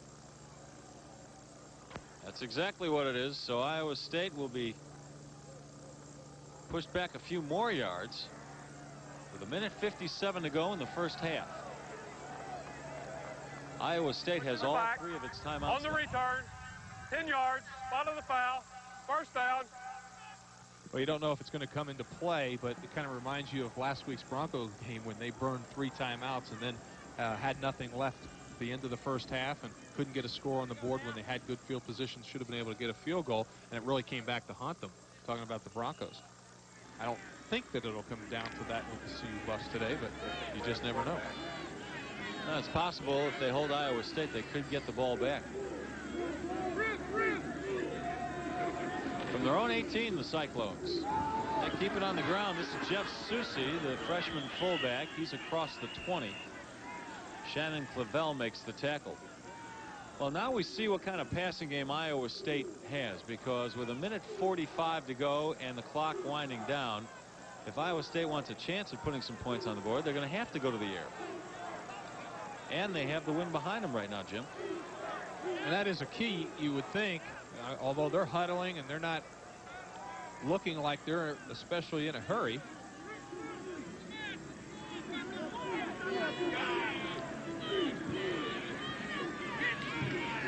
The third stringer, St. Clair, still in there at QB. And this pass is called complete to Brandon Hughes.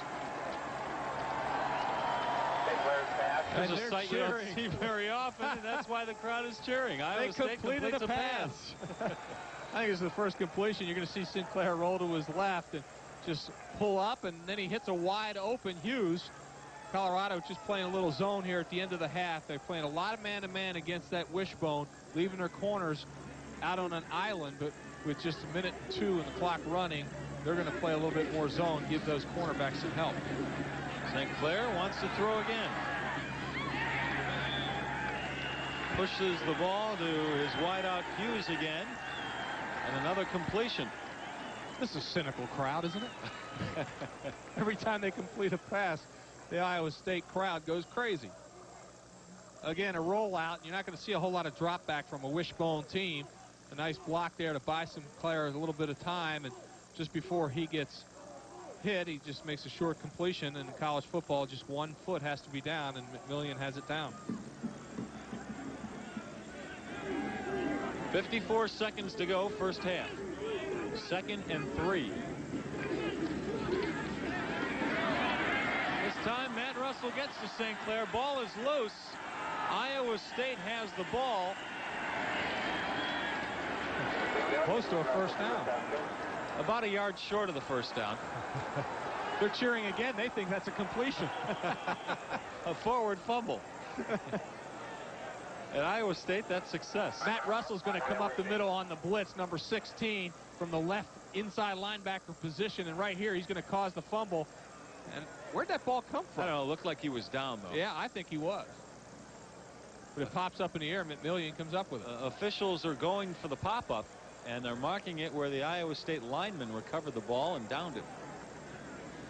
Well, you know, the offensive center for Iowa State was actually named Big 8 Player of the Week 2 weeks ago because but one of the great plays he made against Kansas State was that he caught a tipped ball and actually ran with it far enough to make a first down that was instrumental in their final drive that helped Iowa State beat Kansas State just 2 weeks ago. So Tony Booth, the first offensive lineman named to be a player of the week, offensive player of the week in the Big 8 since 1987. So that's the center, number 73 for the Cyclones. You're very well versed on your Big 8 Player of the Week trivia, aren't you? Well, I thought that was pretty unusual. 3rd and 1 for the Cyclones with 36 seconds to go in the half. They're at their own 39. The pass again, the screen. They go the safe route. And Iowa State deep into CU territory. That was Calvin Branch. Chris Hudson made the touchdown-saving tackle, and there are penalty flags down, and it looks like it's against CU. I think that may be a personal foul going to the head. But a nice call. They're going to go a screen to Branch, who has great speed. It fools the CU defense, and then he gets enough blocking out in front of him before Hudson's able to come. And then right here, let's see if he goes to the head or to the face mask. I don't know if they're just going to call face mask or actually a personal foul for going to the head, but either way, it's going to be a penalty, and Calvin Branch is down as a result of the tackle. He's still on the ground right where he was tackled. Now, there is a penalty flag back at the 40-yard line, and there is going to be a call against Iowa State. I think in that tight shot, our cameraman caught a little holding going on, and I don't know if that's going to be the call, but it could be. The officials say that's the block that set Branch free for the big gain, but it's coming back. Really a pretty brilliant call on the part of Jim Walden and the Cyclones, as Colorado really coming hard with their front rushers, and they almost get to the freshman quarterback, but he's able to get it off, and then Branch does a lot of this on his own, but the right part of your screen, number 60, just pulls down Dalton Simmons. I'm not sure if that's the call, but Andy hit him in the back. And you know what? Branch stepped out of bounds long before that tackle took place, too. So the ball comes back, and Jim Walden is hot about it. Personal foul. That ball hit. First down.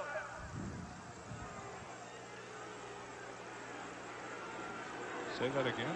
They're also calling a personal foul on Chris Hudson for the tackle on the head, and they're going to march off that yardage right now, too. So Iowa State stays in CU territory, but nowhere near where the play ended up with Branch on the ground. They're back at the 39. Well, it still netted them about 22 yards on the play. 25 seconds to go in the half. CU leads at 14-0. Iowa State with the ball at the CU 39. Let's take one more look. Well, Branch has got the ball, and you're saying number 60. Yeah, he hits him in the back end, holds him, so that's a penalty right there. And then the penalty on Hudson. But watch Branch step out of bounds right there before the tackle actually even took place. So a lot of things happening on that play. First down for the Cyclones. The quick pop over the middle, incomplete. Jim Knott just couldn't hang on. Well, Cyclones are not that far from field goal range. As a matter of fact, almost in field goal range with Ty Stewart, their great kicker, who has already kicked 2 58-yard field goals during the course of this year. That's the longest distance for a field goal in Division I this year, 58 yards. There's Branch. They're asking him, do you know where you are?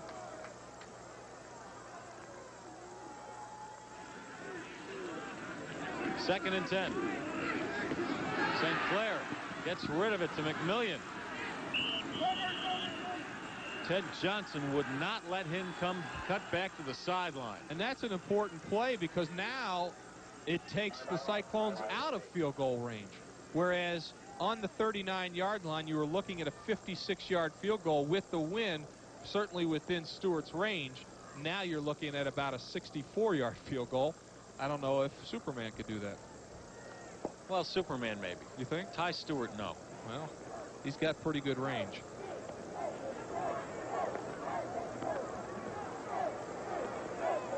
Iowa State takes a timeout. The Cyclones have 1 left and 13 seconds left in the half. Well, they certainly have time to get a play off to try to get a little closer for a field goal attempt and then use their timeout and get their field goal team on the field. But that play was not a good call because of the potential to lose yardage when you do run a screen. St. Clair, the freshman at quarterback. He's their 3rd stringer. The first 2 stringers are hurt. He's running the ball. He needs to get out of bounds. And finally does after he picks up the first down. And now they're back in field goal range with 4 seconds to go in the half.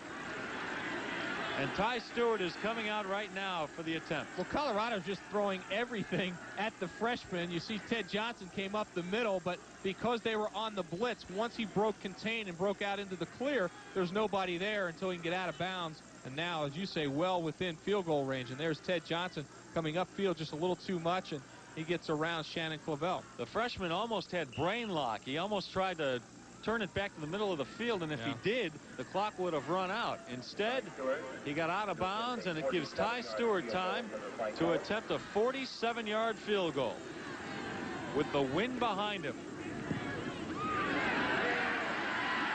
And he nails it. Ty Stewart splits the uprights. Iowa State with a big play from the freshman right before the half ends. It's 14-3, and let's go down to the field and Mark McIntosh. Well, thank you very much, Les. We were trying to get Coach Bill McCartney as he goes off, but the Buffs are gone. We don't get him, no doubts. He will not be happy about the fact that Iowa State comes up with a field goal right there before halftime. You guys talked about it earlier in the ball game that he was concerned about the early start time. His team might be sluggish. They have been sluggish in the first half, but they are ahead 14-3. Come out in the second half, probably want to establish that running game again and just ground down the Cyclones. Back up to you guys. Thanks, Mark. CU is ahead, but allowing Iowa State to hang around. We're going to take a break here, come back, bring you scores and highlights and halftime. We'd like to compare the new 94 Nissan truck with the 94. Diana works with local leaders in Denver's 5 Points neighborhood. Grassroots, real world, the University of Colorado. We want our students to go out with knowledge that allows them to make a difference in the world. Both teams back out on the field, getting ready for the start of the second half. CU leading 14-3, and Jim Ryan, let's take a look at how CU put up those 14 points. Well, a couple of touchdown runs by Lamont Warren. The first one, he kind of goes in and almost untouched, as we explained that the play was changed at the line of scrimmage by Cordell Stewart. And the result is a touchdown, but you really have to give credit to number 10, the quarterback, for recognizing the defense and changing the play. And then the second time that Lamont Warren gets in, it's from a little further out, about 21 yards, and he makes a nice move inside of Linwood there, and then gets outside and gets downfield blocking by Charles Johnson, sneaks in the corner of the end zone, and it's really been the running game of Colorado that has kept them in this ball game and kept them ahead in this ball game. And then we had a pretty silly play on a 4th and 1 as Darius Holland picks up the ball and just tosses it up in the air, hoping to advance it after recovering the fumble for Colorado. And that ended up in a really silly play, but it ended up Colorado's ball. And then the final play of the half, the guy that's vying for all Big 8 kicker, and that's Ty Stewart, nails a 47-yard field goal after the Cyclones had driven down the field to get in position after a couple penalties. Some halftime stats for you. You see the Cyclones are keeping up with the Buffs in the rushing category. In fact, they lead in that department. 163 yards on the ground for Iowa State, just 140 for the Buffs. Yards passing, you would think, the Buffs being primarily a passing team, they would have a great advantage here. The Cyclones hardly ever throw the ball, but Cordell Stewart and the kids just not on their game today and have just 69 yards in the air. That 30 yards that you see from the Cyclones passing all came on that very last drive that put them in position to get the field goal. And they all came from a freshman quarterback named Jeff St. Clair. He is their third stringer, and it looks like he'll be playing the whole second half. Iowa State started with another true freshman, Todd Doxson, at quarterback, but he was injured. Iowa State to kick off the second half. This is James Kidd with great speed, room up the middle. Gets it across the 30. He's down at the 34. Ben Harvey made the special teams tackle. I'd expect Colorado to come out and establish the run like they had, but I think they do want to show the Iowa State Cyclones who's in command offensively in this game. Wouldn't be surprised to see them just put it up a few more times than they did in the first half, just to establish that they are a very balanced team and to keep Iowa State from putting 8 men on the line of scrimmage and just trying to stop the running game. Cordell Stewart has been more effective running the ball today than passing it. 44 yards on the ground for Cordell. Come out running and falling quickly. What a tackle by number 49, Marcus Allen, the linebacker. It's going to be a little draw play, and no one blocks Allen. And what a foreign tackle. He puts his face right in the numbers, picks him up behind the thighs, and puts Lamont Warren on his back. 2nd and 10 for the Buffs.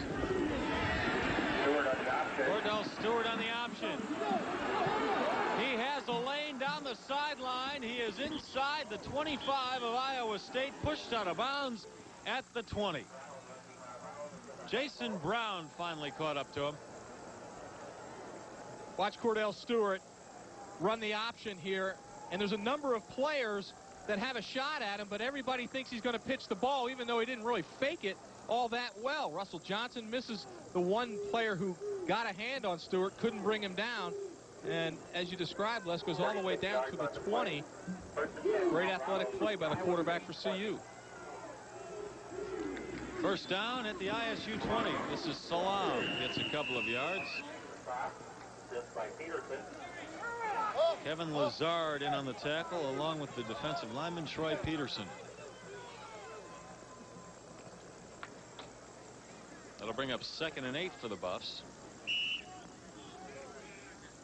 But again, Colorado coming out running the football. And a lot of people have been somewhat critical of Bill McCartney going so exclusively to the one-back and the run and taking the option really out of the game plan. Well, he put it back in for today. And the Buffs are running it again right there. This time Cordell Stewart not as successful. Gets maybe a couple of yards. Lazard the tackle.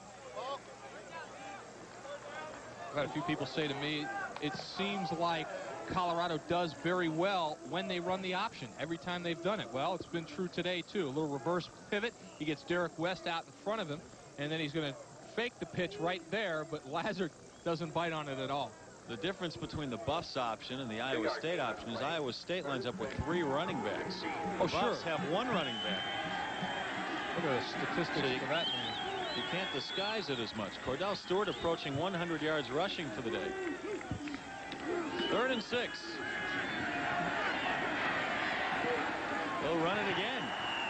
He's down at the 15. He is short of the first down. Well short. Sheldon Napachik makes the tackle. Coverage sack for Iowa State. Colorado had 3 receivers to the left side trying to run a little combination pattern over there, but Cordell had nowhere to go with the football. So the Buffs will attempt a 32-yard field goal. Mitch Berger is on for the attempt. He's 13 of 18 so far this year. From this distance, he's perfect. Not anymore. Mitch Berger is wide left. There was pressure up the middle, and Berger pushes the ball to the left. The field goal attempt no good. The score remains CU 14-3. We have 12:09 to go, 3rd quarter. Mitch Berger not very happy with himself. Well, he just pulled that one. He did get a little pressure right in his face, actually coming from his right by Waylon Harding. I don't know if that had anything to do with Mitch missing the kick, but he pulled it to the left. This is Jeff St. Clair, the freshman out of Bettendorf, Iowa, quarterback. Runs the option. Ted Johnson hammers him down quickly. Well, the thing about Berger, he's missed 6 field goals this year. 5 of them he has pushed to the left. There's Mitch right there. Really has improved his punting average over the last few weeks, as he was down in the 30s, up over 40 yards per punt now. And this is the kick. 2nd and 7. Branch tries the middle. It's a couple yards. Dalton Simmons and Matt Russell to tackle. Branch looks like he was shaken up a bit on the play. Jim Walden looking at him closely. Well, Branch back in the ball game after getting hit. What it looked like he took a shot to the head from Chris Hudson and then slammed his head down on the turf. One of the last plays of the first half. But now back in the ball game, so we assume he's fine. There's a holding penalty against Iowa State on the last play, and that's why Jim Walden is upset.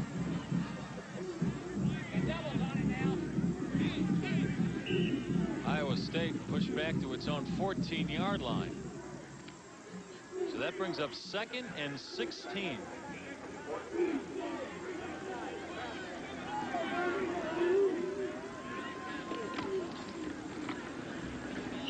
Again, they try the fullback up the middle on 2nd and long. Doesn't make a lot of sense. Yeah, the crowd doesn't work very well. That one. Yeah. Well, when you're an option team, it sounds like, because the word option is in there, that you have a lot of options, but they're limited. Yeah, they are really limited because they run the fullback, the quarterback, or the pitch guy, and they're not going to throw the ball all that often, although they threw it fairly well in the last drive of the first half. Well, you're not going to throw it all that often when you've got a kid like St. Clair in the ball game who's hardly played at all this year and didn't even throw a pass until the last quarter. This is Warmack. He gets the first down yardage and a little more to the 35-yard line. They do a little misdirection, and CU fooled on the play. Look, and he's still not on the ground. That kid won't go down.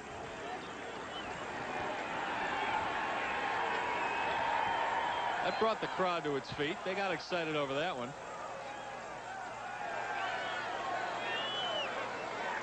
Well, you're right about the misdirection. You would think 3rd and long is going to be a pass, but they go with the draw. St. Clair's going to roll out to his left a little bit and then just give the ball back to Warmack, who right there breaks a tackle, and then he's in the clear, gets a nice downfield block, and that's from Jim Knott, the halfback. But look, he won't go down. He's still on his feet. No, I'm out of bounds, but I haven't gone down yet. Hussein's ready to take everybody on. St. Clair keeps it. Might have squeezed a yard out of it. Darius Holland the tackle. 10 minutes to go, 3rd quarter. Buffs with a 14-3 lead over Iowa State. You know, he looks like a pretty tough kid. He's only played very sparingly before this. He's a true freshman. Probably didn't take a lot of snaps during the course of the week, as they weren't even sure Bob Utter would be able to play, so he probably took some snaps and coming in and not doing a bad job. 2nd and 9. St. Clair keeps it again. And another first down. You're right. The kid is pretty tough. Matt Russell finally grabbed him. Again, Matt Russell makes the tackle for Colorado. Well, the defenders outside, the cornerbacks are locked up on receivers, so you're not going to get a lot of help from them stopping the run. So you rely on your linebackers, and you see Sam Rogers going to take the pitch man, leaving the quarterback for Matt Russell just a step slow getting there, makes the tackle, but not after a nice gain that picks up the first down. Iowa State from its own 48-yard line.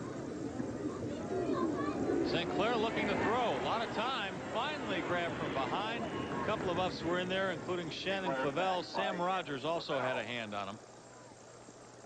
Oh, when you're a true freshman, you take that little step back and you look. There's a lot of things happening in front of you that maybe you're not used to. Watch, it's just a 2-step drop, it looks like, and he wants to go real quick to his left. Well, he just sees a lot of players kind of out there. He's not really sure who's who, and he doesn't want to make a mistake by throwing an interception, so he's going to hang on to that football. Give Sam Rogers credit for the sack there. So Sam has 9.5 sacks on the year. He leads the Buffs in that department. 2nd and 13. Again, they try the fullback up the middle on 2nd and long. Doesn't go anywhere. Somebody below us in the stands, I can hear them through the headphones, just said, they've got to try some passes sometime, don't they? Well, they tried one last play. It just didn't work. He didn't get the ball off.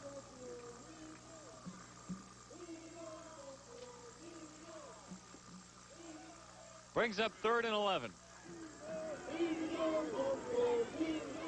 Now you would imagine they'll pass, or at least try to. St. Clair slips, however.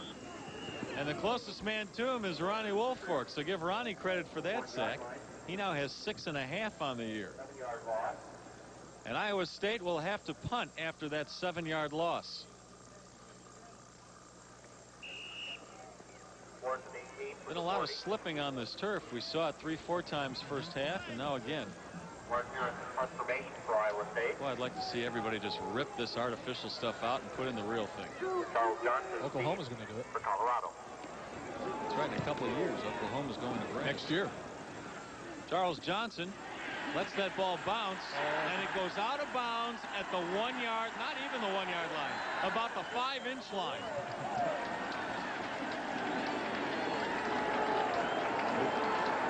As the Buffs look at 99 yards, we'll take a break. They lead 14-3. How do you order Miller Genuine Draft Light? The cold filtered light with smooth draft taste during the big game? Say MGD Light and say no more. How do you order a Miller Genuine Draft Light? The cold filtered light with smooth draft taste at happy hour? 1 MGD Light, please. Say MGD Light and say no more. These small business owners, this retired engineer, and this personnel manager all want the same thing: the freedom to visit the doctor of their choice.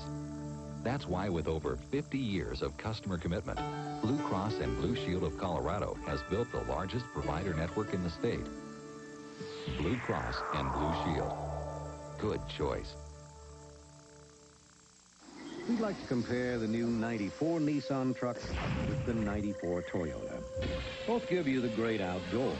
But with the Nissan Value Package, you get air conditioning, AM/FM cassette stereo, power mirrors, and a Chrome package for over $1,600 less than the comparably equipped Toyota.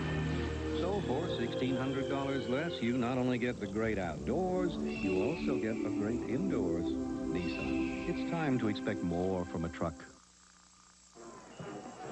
Number 94, Mark Harris, the Cyclone punter, just took over the punting duties a few weeks ago. The true freshman, this is how he plans it. Look at this. To the corner, hits, rolls, out of bounds at the half-yard line. What a great punt. A 58-yard punt, and the Buffs from their own 1-yard line keep it on the ground.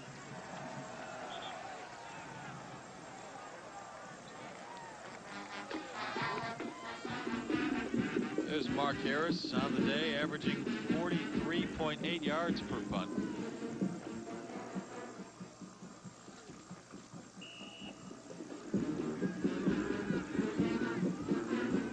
Once again, a reminder, CU playing without all Big 8 wide receiver Michael Westbrook, who is suspended for 1 game.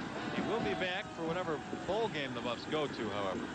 Buffs in their short yardage offense in the shadow of their own goalpost. On 2nd and 8. Salam. Run out of bounds at the 3. That's the line of scrimmage. And there's a Buff down with his helmet off. It looks like it flew off during the play. Somebody's hurt pretty badly there.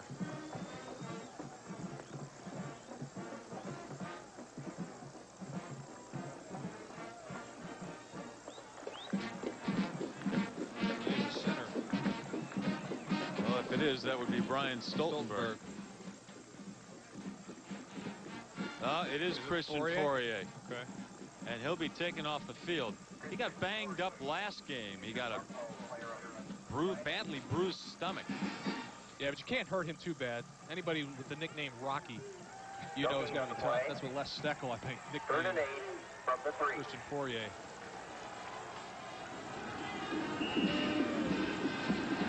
Crowd's starting to come alive. Iowa State still within striking distance, down just 14-3, and they have the Buffs pinned back at their own goal line. It's 3rd and 8. Rashaan Salam, the first down. Up to the 18-yard line. Ball is loose, but the official calls him down. Cedric Linwood, the stop. So Rashaan Salam gives the Buffs some breathing room back there. We'll see Rashaan, and you'll see the right tackle and the right guard for the Buffs are going to pull in the old OT play. And he gets outside one block, inside the other. Nice blocking up front for Salam, who gets the crease and into the secondary. Salam and Warren will both be back next year. Salam just a sophomore. Warren just a junior. Coming off the field right now, looks like Sean Embry, the tight end. Boy, that's 2 tight ends and 2 plays that go down for the Buffs. Fourier is on the sideline once again. He's ready to go back into the game. So the news isn't all bad. Unless, of course, you're related to Sean Embry. Yeah. And the CU tight ends coach is. It's John Embry, his older brother. First down. Cordell Stewart comes out throwing to Charles Johnson. Charles reaches up to the 28-yard line. That's a play, Jim, correct me if I'm wrong, where they just want to get the ball to CJ and let him work his magic. Sure, they just want to get a short completion. It's first down. One of the few first down pass plays the Buffs have run all day. And you're right, he has such great ability after he catches the ball. That's what they want to do. Catch that Notre Dame score? Down by 3 to Boston College in the 2nd quarter. A lot of time, of course. Notre Dame, the top team in the country after beating Florida State last week. And, you know, later on in this game, I want to talk to you about whether or not Notre Dame should have a rematch with Florida State. Think about it. Rashaan Salam gets nowhere. Might have even lost a yard. This clock winding down quickly. Just 5:22 to go, 3rd quarter. When 2 teams stay on the ground like these 2 teams have all afternoon, the clock is going to run quickly. But as you mentioned, at halftime, what you're allowing Iowa State to do is just hang around, remain in the ball game. And, of course, when you get penalties, that doesn't help either. Colorado with a 2nd and short now is going to have a 2nd and a lot longer as they get called for holding. Well, you know, Bill McCartney suspended Michael Westbrook the one game. Michael might be happy he's not here, considering as little as CU is throwing today. Wouldn't have been a lot of action for him.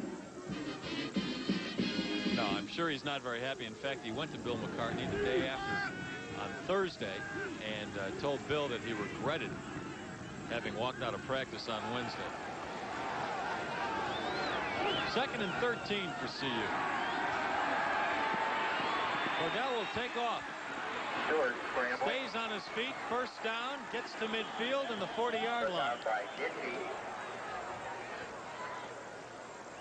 You know, Les, as a defender, those types of plays that a quarterback can make are killers. They're the type of plays that John Elway can make, that Steve Young can make. You've got great coverage downfield. Everything's good. You got a little bit of pressure on him, but then he breaks contain. He breaks 1 tackle. He breaks 2 tackles. He gets into your secondary. And then after several other players hit him, he's still making yardage. And as a defender, that's demoralizing. Cordell picks up the first down at his own 40-yard line. This is Salam. He gets 7 yards. Jeff Cole, the middle linebacker, stops him. A few words and a little pushing on the field.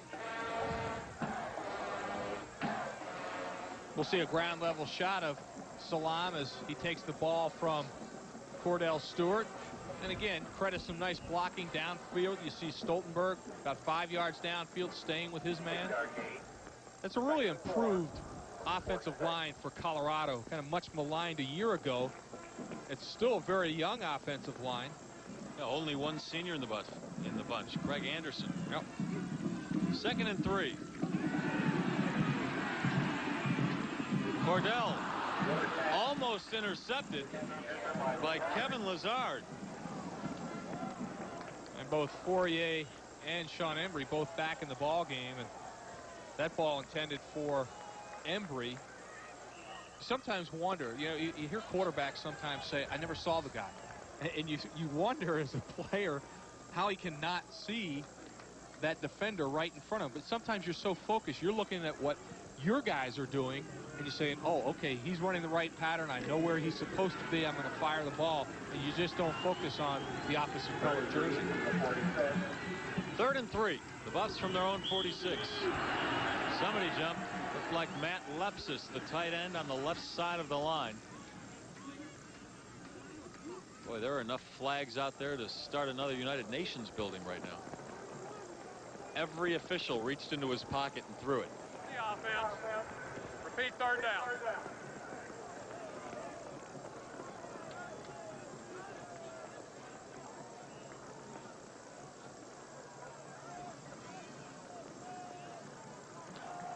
Third and 8 for CU. 3:38 to go, 3rd quarter. A good rush. Stewart to James Kidd. Boy, and he is hammered by Lazard, and Lazard keeps CU from the first down, about a yard short. That's a play they like to run with Michael Westbrook, the wide receiver screen. Yeah, and Cordell Stewart almost had this ball knocked down or picked off by the lineman right there, 91. And that gave Kidd the football, though, and you're right. Lazard, if he doesn't make that crunching tackle, Kidd's able to fall forward for the first down, but as it is now, 4th and 1. James Brooks is in the game now to return the punt instead of James McMillian, their stellar punt returner. This is a short kick by Mitch Berger, but a good bounce once again. And CU downs the ball at the 15-yard line. I wonder if McMillian is hurt. We'll check that out for you as we take a break with CU leading 14-3, 2:47 left. I ordered pepperoni and onions on this pizza. I can't taste them. I can't even see them. They're just cut small. Small? So small they can't be seen by the naked eye. That small. That's small. Looking for really big toppings? Now you can find them at Pizza Hut. Introducing the new Chunky Style Pizza. It's got big chunks of meat and vegetables for taste you can actually see. Hey, I don't believe it. I see one. Where? Hey. Just kidding. Want big toppings? Check out the new Chunky Style Pizza from Pizza Hut. Try the Pizza Hut all-you-can-eat lunch buffet for $3.99.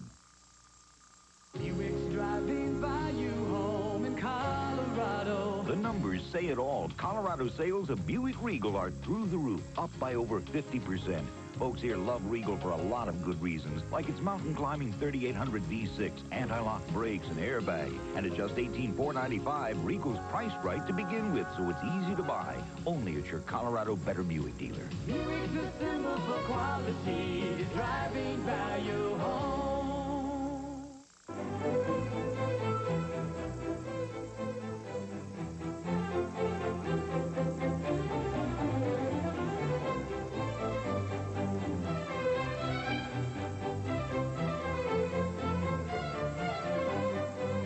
We make the finest instruments for your eyes. Shop anywhere you like, but before you buy, take a look at Europtics. Europtics, Cherry Creek, Greenwood Village, and the Tabor Center.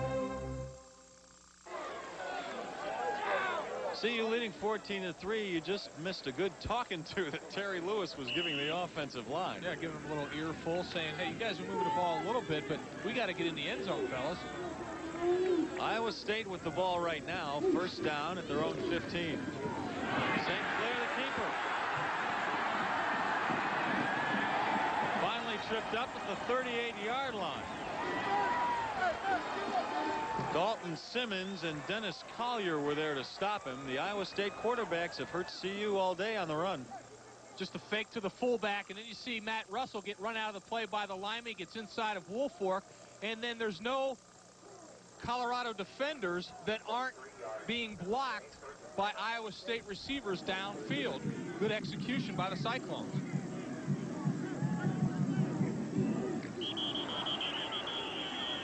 An Iowa State offensive lineman jumped on the play. That's Brian Wilkinson. And Iowa State will be moved back 5 yards. On the offense. Repeat first down. Iowa State gaining a little momentum in the last series, but a little too anxious to run it downfield themselves. Yeah, moving the ball quite well. Both teams just moving the ball back and forth a little bit. Nobody putting a lot of points on the board. First and 15. That's Ulrich. Gets a couple of yards. Shannon Clavel the tackle. Weren't really expecting Ulrich to play today. He's got an abdominal strain, but he's a senior, and he said he wanted to suit up for this last game as a senior. Well, anybody nicknamed Groundhog, you know, is going to be out there no matter what the injury. Tough kid, only 5'9", 211 pounds. 3-yard gain in the play. Got over 300 yards on the year. Jim Walden says God made Ulrich to run the triple option. Second and 12. St. Clair going deep. Out of the outstretched hands of James Brooks. He was well covered by two Buffs. Maurice Enriquez was one of them. Talking to the CU coaches, they said they were going to leave those cornerbacks locked up one-on-one all day because Iowa State throws it so seldom. They think they can just cover those guys, and that frees up the rest of the defense to play against the run. And that time Enriquez had good coverage downfield. He's a little surprised, even though they don't throw the ball all that well, they don't try once in a while to go deep to those wide receivers a little bit more, knowing that CU's in man coverage. Jeff St. Clair and Iowa State looking at 3rd and 12. They try the misdirection again. This is Warmack again for another big gain. He is across midfield into CU territory at the 48-yard line. Greg Lindsey, the touchdown saving tackle. A little bow from Warmack, and watch the misdirection. This play hurt CU in the first half also. There's nobody in the middle as Iowa State had spread out their receivers on the 3rd and long, opening up the middle, and gets the first down, does Warmack. From the 44. This is Branch. He has another Iowa State first down and run out at the 31 by Greg Lindsey.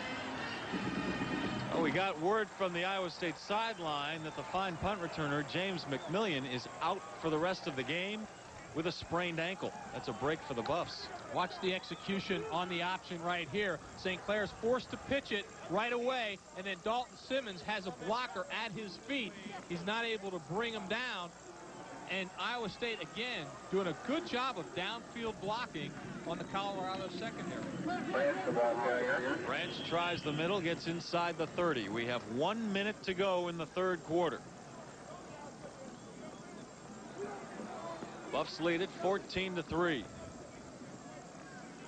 Even early in the year, when Colorado's defense was not playing all that well, Les, it really wasn't their run defense as much as it was their pass defense that was not really getting the job done. And today, Oklahoma State able to run the ball very effectively on the Buff defense. 2nd and 6. Try to run it again. St. Clair looked like a little mix-up there. St. Clair couldn't quite get out to run that option, so he just fell forward. We talked about in the open that Chris Hudson in the safety position would be key in trying to stop that option, and we haven't seen him filling those alleys all that much and all that effectively. I think he might be overplaying the lane. There's that possibility, or just a little late on the reads. Very difficult reads from free safety, run pass reads. That's the end of the third quarter. CU with a 14-3 lead, but Iowa State in CU territory. We'll come right back. Isn't this fabulous? The girls at the club told me about it. I've been dying to see it. You'll grow into the payment. Let's call a Metro broker. And off the master bedroom is, of course, the master bathroom. Isn't that beautiful? Or it will be once you rip out that awful tile. On with the tour. Honey, I'll call a Metro broker. Metro brokers understand that real estate isn't just property. It's people. If you used any of these excuses last winter, then free yourself from winter snows with the Jeep Grand Cherokee V8. Laugh at the weather in the legendary Jeep Wrangler. Or blow the snow off the driveway with classic Jeep Cherokee with air at no extra charge. So if you can't make it to your destination this winter, you only have one excuse. See your local Jeep and Eagle dealer. How do you order a Miller Genuine Draft Light, the cold-filtered light with smooth draft taste, in a pool hall? MGD Light? Say MGD Light and say no more. How do you order a Miller Genuine Draft Light, the cold-filtered light with smooth draft taste, at a singles bar? Give me an MGD Light. Anyone have change for 20? We'll let him in here. Say MGD Light and say no more. Les Shapiro and Jim Ryan with you back at Cyclone Stadium in Ames, Iowa, where CU leads Iowa State 14-3 in the Big 8 Conference finale for both clubs. Iowa State has the ball at the CU 25-yard line. Let's take a look at some scores from around the country. Look at this. At the half, top-ranked Notre Dame losing to Boston College 24-14. And a shocker in Michigan, 28-0. Over Ohio State. Iowa State right there, a 7-yard gain by Calvin Branch. And the Buffs have something to worry about here. Yeah, they really do. The Cyclones started this drive on their own 15-yard line. They're now down to the Buff 19-yard line. Very methodical drive that they've done a lot of things very effectively, most notably run the football. First down for the Cyclones at the Buffs 19. That's Warmack, the first man through. He stretches it to the 15. A gain of 4.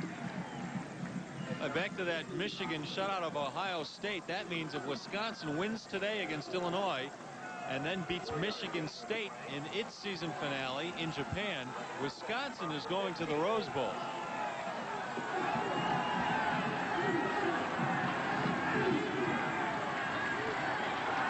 Second and 6 for the Cyclones.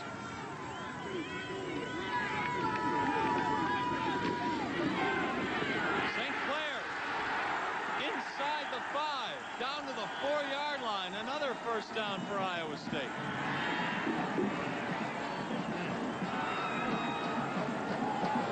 We'll watch this from the end zone as Sinclair's going to keep the ball, and he's got Rogers, and he just cat and mouses him a little bit, turns it up, and as a defender, you're always on your heels just a little bit, wondering whether he's going to pitch it. And he gets outside Ted Johnson, inside Sam Rogers, and Chris Hudson finally brings him down, but effective execution again by the Cyclones. First and goal from the 4. Touchdown, Jim Knott.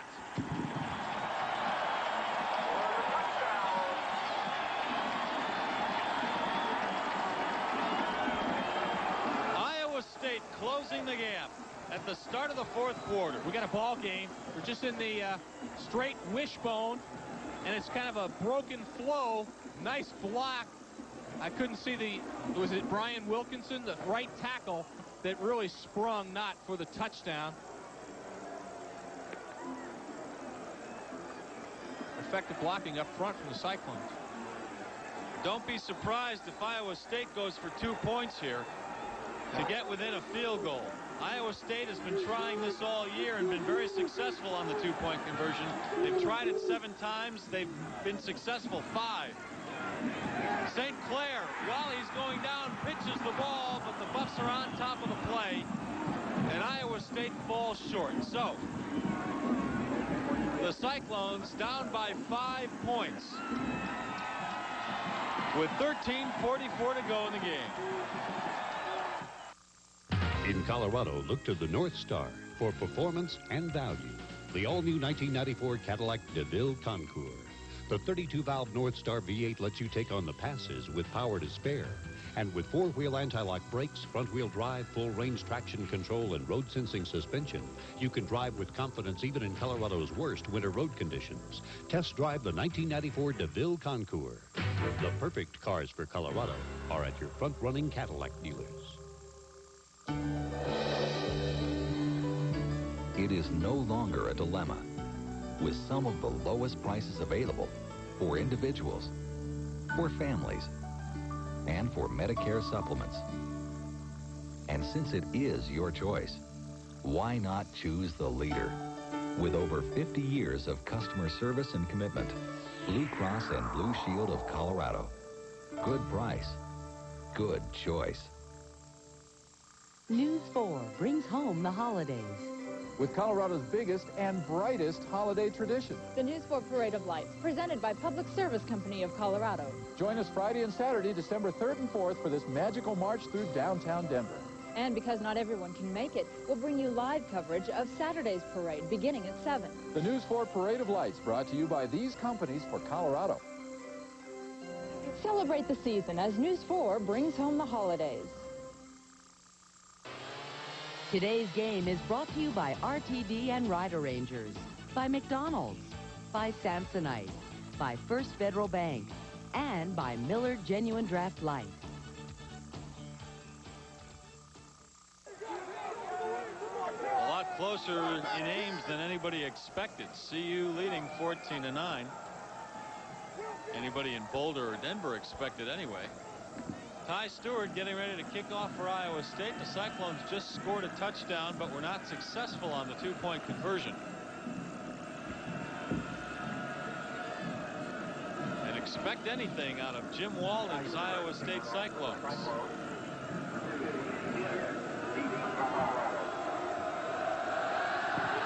Ty Stewart puts it high. James Kidd from his own 11.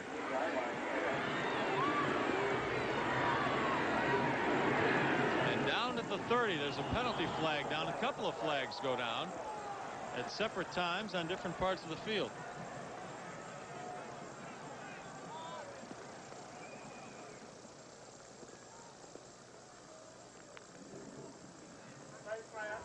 On the tackle, 5 yards, first down. Well, both officials saw it the same way. On the tackle, Iowa State called for a face mask. Looking at the 2-point conversion, Les, this became kind of a dangerous play for Colorado. You see St. Clair trying to run the option. Doesn't get very good penetration as he's wrapped up by Ted Johnson. But just before he pitches there, everybody was relaxed thinking the play was over, but he had time to pitch it. Nice play by Chris Hudson to come up and make the play and stop the 2-point conversion. Rashaan Salaam. First down and across midfield into Iowa State territory, the 49-yard line. Scott Schultz, the defensive end, makes the stop. along with Mark Lillibridge, the linebacker. Once again, on first down, Colorado elects to run the football. 14-yard gain in the play. First and 10, Colorado from the 50. The Buffs hoping for a spot in the Gator Bowl. They need a win today to finish 7-3-1 to be considered. That game will be played New Year's Eve in Jacksonville, Florida. Lamont Warren on the halfback option, wide open. Charles Johnson, forget it. Touchdown, CU. Had Iowa State completely fooled.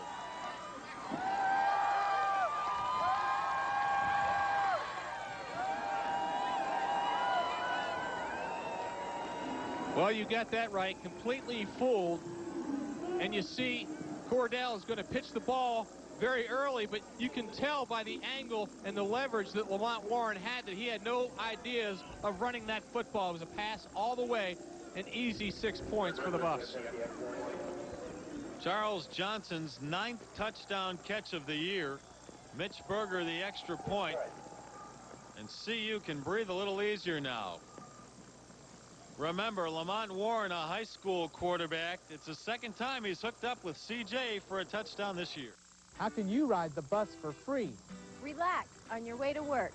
And improve the air. Ask your company to provide EcoPass. EcoPass is RTD's reduced price annual bus pass that companies buy for their employees. With it, Rider Rangers provides a guaranteed free taxi ride home in case of an emergency. Call this number for details about EcoPass.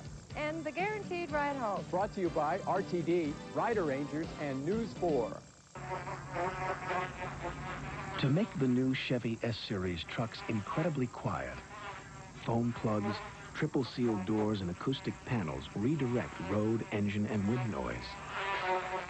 Because even the smallest noise can hurt a reputation.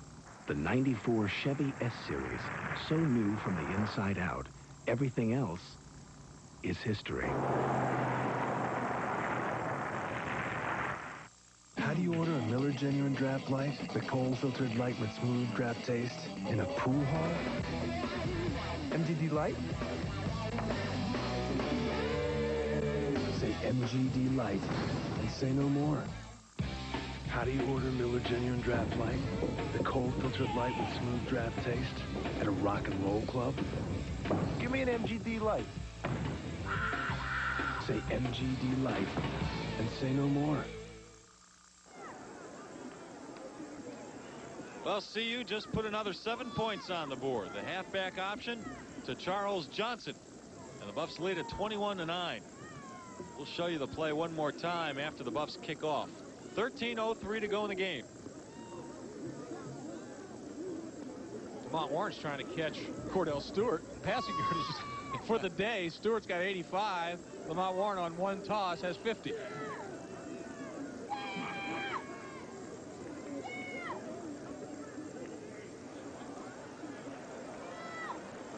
Mitch Berger with the win behind him. Puts this ball 5 yards deep into the end zone. Iowa State chooses not to return it. Let's take another look at that halfback option touchdown pass. Well, what's impressive about this, as you mentioned, Warren, a high school quarterback, and even though he's got a player wide open, he's got to put the ball out there, and he hit CJ in stride. Look at that pass. That looks like he's a quarterback. On a pretty tight rope, nice spiral, and right on the money for CJ to score.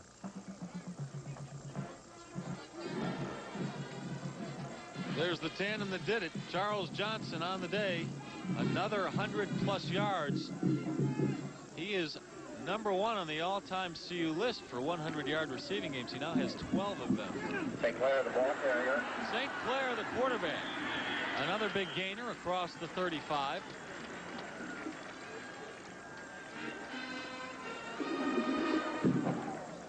Looking at this from the end zone, we'll see where Colorado breaks down. You see Matt Russell choose a side, and he gets knocked out of the lane, and that opens it up for St. Clair and getting into the secondary before he's tackled. Greg Lindsey made the tackle.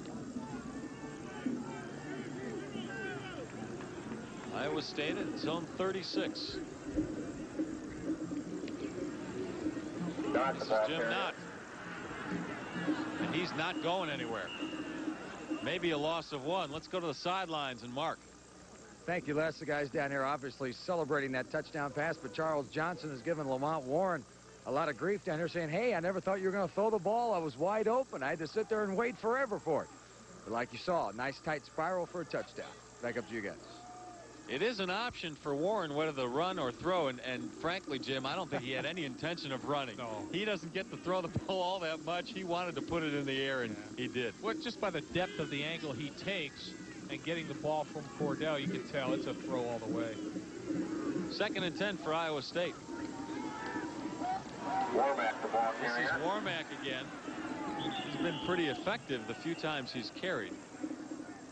Sam Rogers ran him out, though, for a 1-yard gain. Yeah, Colorado staying at home a lot better on that misdirection draw than they have earlier in the football game, and they're making that adjustment. You can see teams make adjustments to different plays as the afternoon goes on, and Warmack had a couple nice gains on that same play earlier in the day. How does that saying go? Fool me once. Oh, you tricked me once, shame on me? Yeah. Fool me twice. Oh, the other way around. Fool me once, shame on you. Fool me twice, shame on me. There it is.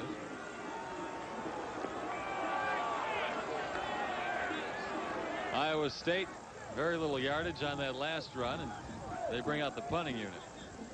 11:35 to go, clock ticking.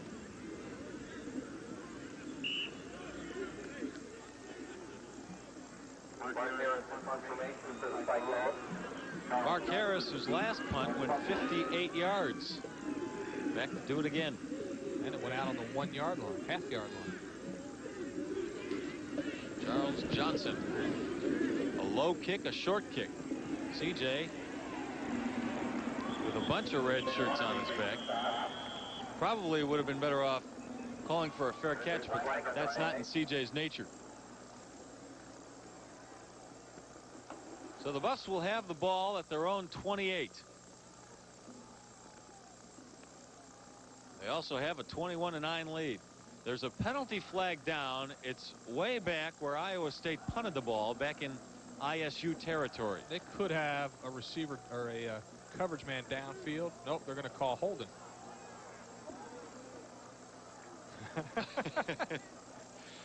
Jim Wallen saying, what have I got to do here? I get it. Oh, they just changed the call. They're saying holding against the Buffaloes. And now Walden's back into it. Now Bill McCartney is saying, what is going on? Now that may give them a first down. See, when you're on the punt return team, you're often trying to hold up the coverage team from getting downfield to tackle your teammate.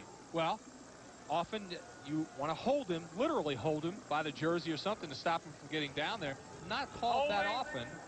On the defense, 10-yard penalty, first down.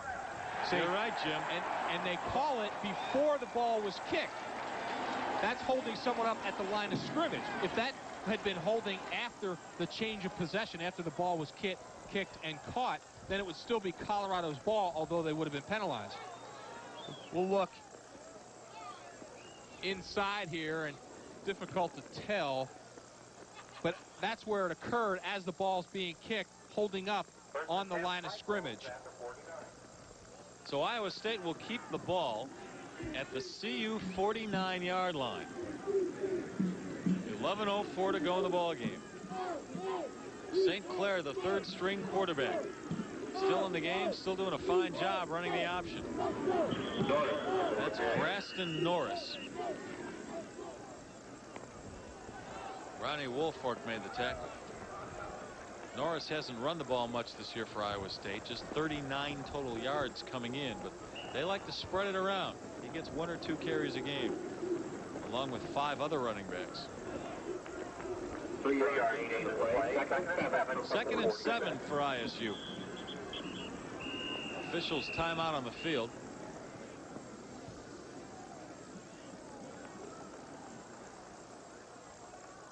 Timeout Colorado again. Oh, you know what? I think they're charging it to against Ted Johnson again. He might be having some more equipment problems, and he's coming off the field right now. We're going to take a break as Ted Johnson gets things straightened out. 21-9 Buffs, fourth quarter. Say, have you ever seen one of these? It's First Federal Bank's new Visa checking card. Use it like a credit card, but it works like a check. Your charges are paid automatically from your First Federal checking account. When you get the new Visa checking card, you can get a new First Federal checking account and your first box of checks free. With all that and the new Visa checking card, why not make First Federal your bank? Since 1885, First Federal, Colorado's convenient consumer bank. Hurry to McDonald's Holiday Film Festival, featuring the classic Charlotte's Web, unbelievably priced at just $5.99 when you buy any large sandwich. Or get the hit Ghost. Yes! Or The Addams Family. Showtime! Or Wayne's World. Just $5.99 each when you buy any large sandwich. No way. You can see these new movies at theaters and own the originals. But hurry, because these values will be gone in a flash. What you want is what you get at McDonald's today.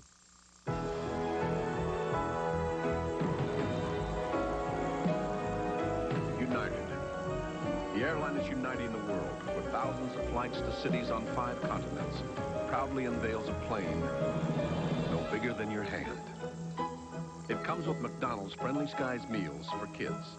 The food kids love. Because when you're big, you should always remember the little. United. Come fly the Friendly Skies. A stiff wind blowing in the face of the ISU offense. The Cyclones with the ball at the CU 46. Running the option, St. Clair, another big gain. Been very effective when the quarterback keeps the ball, and he's inside the Buffs' 25-yard line. Greg Lindsey the stop, along with Dennis Collier. Well, Colorado has a lot of people on the fullback and the pitch man, but look, no one on the quarterback. He gets right inside of Darryl Price, now in an outside linebacker, and once again into the CU secondary before somebody gets a hand on him. Jimmy, Iowa State, and Jim Walden just will not go away. He's not happy right now because it's going to be a personal foul against the Cyclones. And that was after the play died. Still 15 yards pushes ISU back to the CU 38.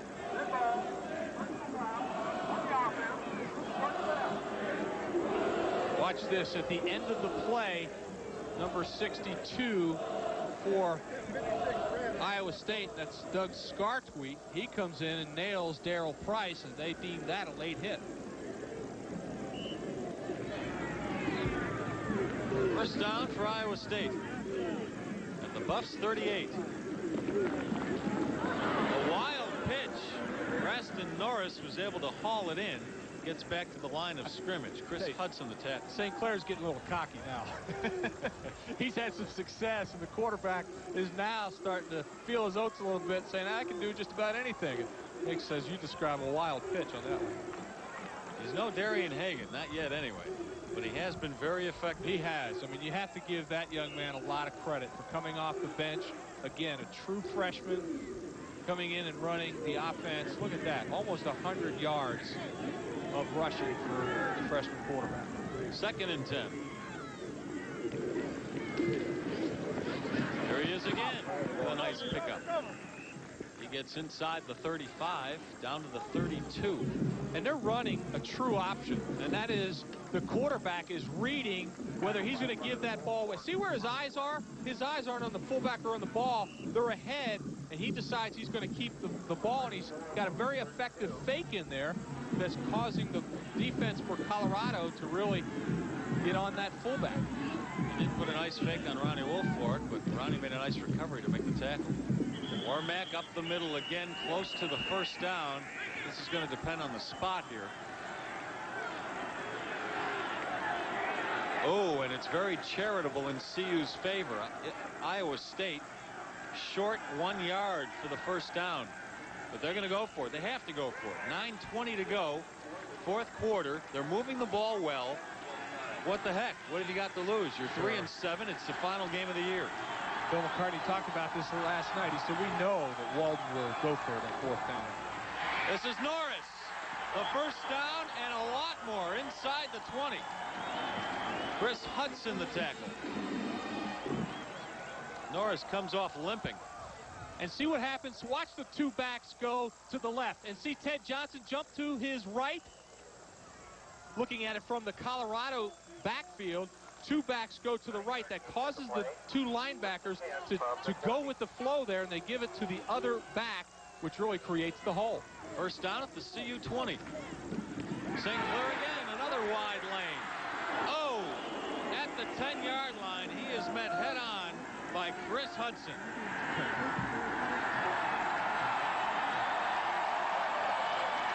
But it's another Iowa State first down. St. Clair goes over the 100-yard mark rushing. Yes, and watch Chris Hudson saying, "Welcome to the Big 8, rookie." Boom.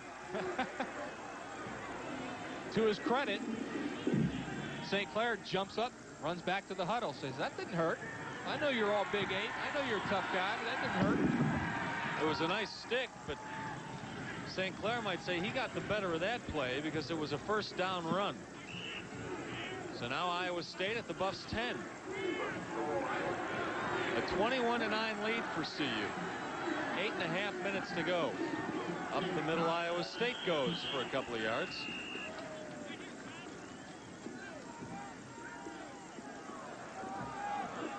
Hussein Warmack and Jim leading the way for Jim Knott.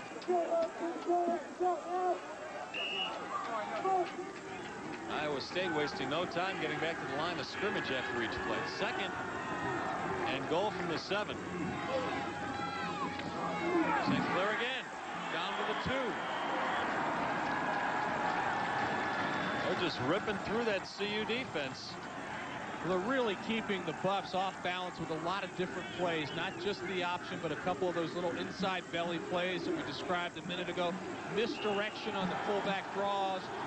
CU's really kind of back on their heels defensively, not knowing what to expect yet. That's because the Cyclones are executing their offense very well. Buffs really stacking the middle on defense here.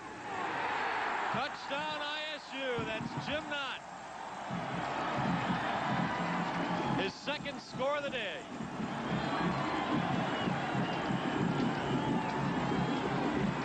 Just looking at it from the sideline on the ground, and no penetration up front from the CU Buffs.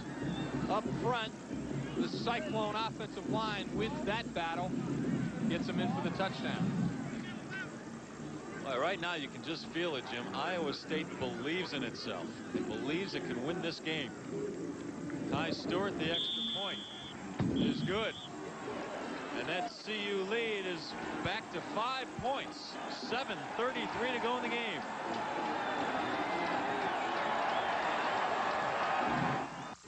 Ford F-Series means Ford tough. Ford safety. Ford value. Ford has just announced the lowest lease rate ever on Ford F-Series trucks. Only $169 a month for 24 months. That's right, $169 a month for 24 months, only during Truck Month. Ford Truck Month, only at your Ford dealer.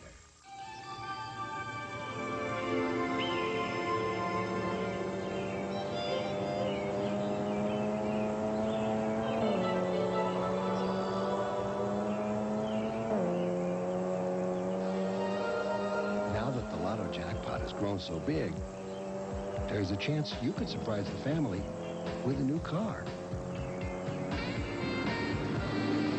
Lotto, the stuff dreams are made of.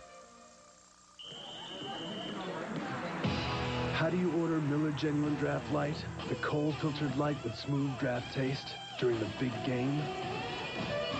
Say MGD Light and say no more.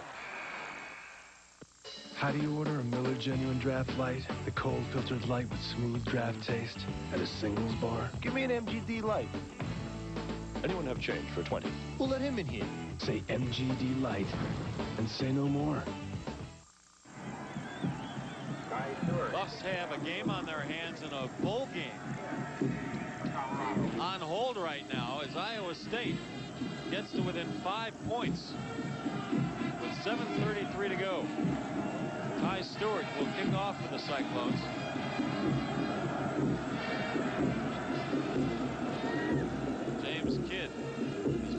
receiving. Stewart kicking against the wind, so James Kidd is placed at his own 10-yard line. Wind holds that one up. Kidd from his 15.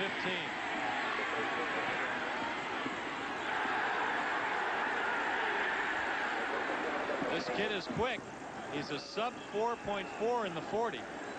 And he gets it out to the 35-yard line.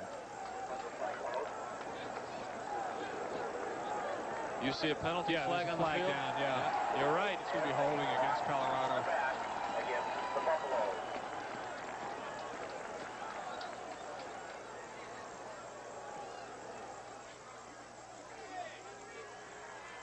Pushing the back. So all the momentum now turned Iowa State's way. And the Buffs better be careful here. We're going to go back to the end zone angle. Look at the big splits in there on the offensive line for Iowa State. Then they run an isolation play right at Ted Johnson. You see they get a back and a lineman out on Ted Johnson. He does a nice job of filling the hole, but just not enough to stop the touchdown. Rashaan Salam has the sideline and hugs it all the way to the 36-yard line. They might call him out of bounds a little earlier. Yeah, they're going to place it at the 34, it looks like. Jeff Cole pushed him out. So did Cedric Linwood. See a tight shot of Salam running the ball. Nice block there by Derek West to spring him out into the secondary. And then Salam does a lot on his own. He's got the quick moves to get outside and the power to run inside. He's a tough young man to bring down. It's a first down for the Buffs at their own 34. Salam again. Goes against the grain and gets across the 40-yard line to the 43. Kevin Lazard the tackle.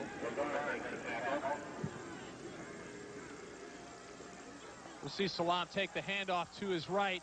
Craig Anderson's going to pull out and make a block on the outside linebacker and actually slip through to the inside linebacker. And actually, Salam didn't need Anderson's block because he did a lot of that on his own, just slipping back to the inside. And another 9 yards for Rashaan Salam. 97 yards on the day. It's 2nd and 1. Salam gets the first down. A gain of 2. Jeff Cole is there to stop him. Colorado not panicking, Les, with 6:30 to go in the ball game.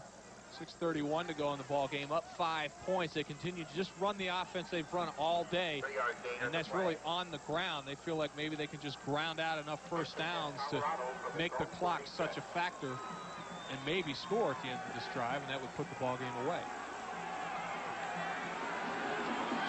First down for the Buffs. The ball at their own 46. They lead at 21-16.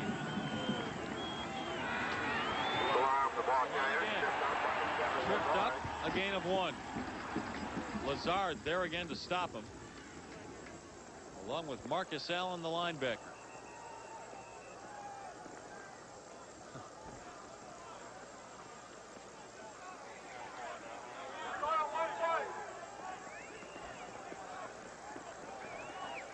Why have they stopped the clock? I don't know. 1-yard gain on the play. 2nd and 9 from the 47. The referee, Terry Turlington, is trying to tell us something.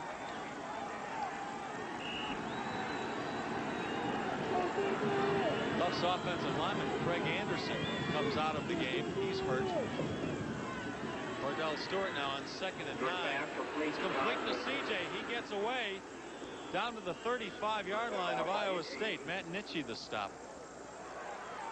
For a while there, everyone held their breath, thinking CJ might go all the way. Well, as you described a little bit earlier, they like to just get the ball to CJ in the flat and say, go do your stuff.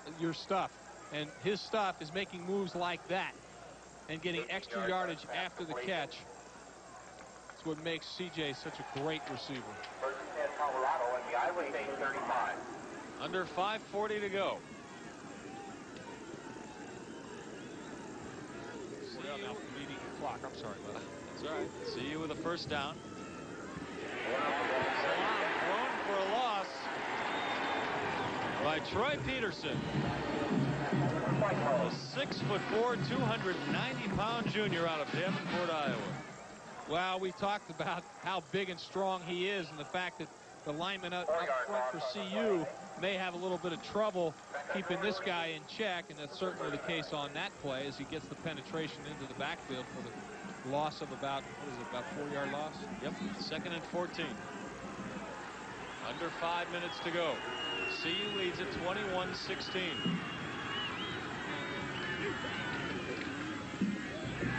try the middle with Salam, and he's thrown for a loss again. Again, it's Peterson. Yep.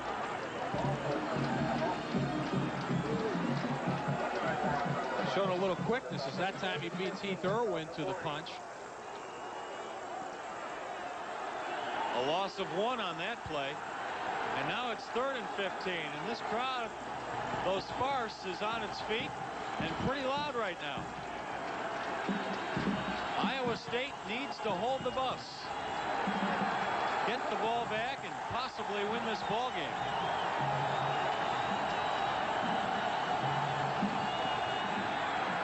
The deep drop by Cordell, almost picked off, and then almost caught on the deflection by James Kidd. It was Kevin Lazard whose hands the ball glanced off of.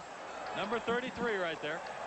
Lazard has had his hands on the ball a few times today. Of course, Cordell, just a straight drop back. He's trying to get Kidd behind the linebacker and in front of the safety, but just didn't put enough arc on that ball to get it over Lazard. And now CU having to punt. They're in a dangerous situation right now. 4:03 to go, only up 5 points, giving the ball up. Berger to punt. James Brooks will return. Berger puts it high and deep. The ball bounces into the end zone. And Iowa State will have the ball at its own 20 with a chance to win this ball game. 3:56 to go. This Monday night, News 4 brings you Christian's story. Christian is a Romanian orphan who changed the life of one Colorado family. Now 3 years later, Bill Stewart brings home the true meaning of Thanksgiving in this unforgettable story. Christian's story. Monday night at 10, only on News 4. Iowa State came into this ball game with a 3-7 record overall, 2-4 in conference. The Cyclones are going nowhere after this game, except home. But now, with a chance to upset the 18th ranked team in the country, the Colorado Golden Buffaloes. St. Clair on a wild pitch. Calvin Branch did a nice job bringing it in and ended up gaining about 5 yards on the play. Shannon Clavel, the tackle. You can just see the confidence with which Iowa State is breaking their huddle. They're in a good situation to just have fun right now, saying, hey, we're not going anywhere, and Buffs, we're going to send you to a bowl that you don't want to go to. 2nd and 5. The pitch again. This is Norris. First down. Across the 30 to the 33. Chris Hudson the tackle. The Buffs need this game if they want a shot at going to the better paying Gator Bowl. If not, they could end up in the Hancock or the Aloha and make a lot less money. Let's go to Mark McIntosh now. Mark. You guys were talking about the confidence that Iowa State is playing with. Meanwhile, CU, its defense, as it huddled over here recently, was confused, didn't know exactly what they had to do to try to shut these guys down. The Iowa State offense, a lot of guys bickering here on the sidelines trying to figure out how to stop them. Back up to you. Iowa State on first down throwing. This is Hussein Warmack. And he gets it up to the 37. Gain of 5. We talked about that a little bit earlier. I think Mark's exactly right in that Iowa State is keeping the Buffs off balance. Don't know what to expect, and they certainly didn't expect this. A pass on first down as Warmack takes the pass in from St. Clair and makes a nice gain. 2nd and 7. St. Clair put down by Darius Holland. Darius never gave him the chance to run that option there. St. Clair was trying to get a timeout. No one would give him one. He wasted about 6 or 7 seconds at least with 2:24 to go on the clock now. Iowa State burns its first timeout, so each team has 2 left. 2 timeouts left. This telecast is an exclusive presentation of KCNC-TV and the National Broadcasting Company. Any reproduction of this telecast without the express written consent of KCNC-TV is prohibited. That was beautiful. Thank you. We usually do that at the beginning of the game, don't we? We thought we'd wait until the drama was heightened. Well, it certainly is heightened here, but Colorado has done well to put Iowa State into almost a must-pass situation with 3rd and 9. Although at this point in the ballgame, you know what Jim Walden's thinking. I'm in 2-down territory. I don't care if I'm at my own 10. I'm in 2-down territory. They're certainly not going to give up the football back to the bus at this point in the game. And you know what Bill McCartney is thinking? He is scared to death of Jim Walden and what Walden might do in these situations because Walden is so unpredictable. He's also scared to death because CU thought they would end this season 7-3-1. They came into Ames, Iowa, thinking this game would be, if not a piece of cake, relatively easy compared to some of their other Big 8 games. Well, Iowa State still has to negotiate about 65 yards to get into the end zone. Right now it's 3rd and 9. This is Warmack. He ain't going anywhere. He's thrown for a big loss by linebacker Ronnie Woolfolk. Nice big play by the senior linebacker, Ronnie Woolfolk, as they're going to try the misdirection draw that had been successful earlier, but this time Ronnie Woolfolk staying at home, not buying any of that misdirection, gets a little help from Ted Johnson, and now they've really put Iowa State in a tough position with 4th and very long, about 13 yards to go, and now they may think about giving the football up. Somebody had to step up and make the big play for CU, and Ronnie Woolfolk, the senior, did just that. Iowa State takes another timeout, so they're down to 1 timeout. They're looking at 4th and long, 4th and 13. I would imagine, Jimmy, they have to pass here. Huh? Well, you would think so. This is really the game riding on this play for Iowa State. And that's where running the triple option all year long 95% of the time hurts you. Sure. When you get behind and you have to throw, and you can't do it very well. No, you don't do it very often. You don't do it very well. It's not a come from behind kind of offense. What you're hoping when you run the wishbone and the triple option is that you get it out in front, and that you control the line of scrimmage, and that you control the ball.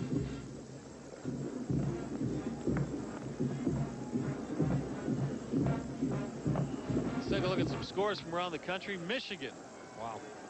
Putting a crimp in Ohio State's Rose Bowl plans by shutting out the Buckeyes. 4th and 13. St. Clair. Over the middle. Oh! The receiver is hit before the ball got to him. And that's going to be pass interference on the bus. And an automatic first down. Certainly is. What a break for Iowa State. It is. St. Clair had no one open.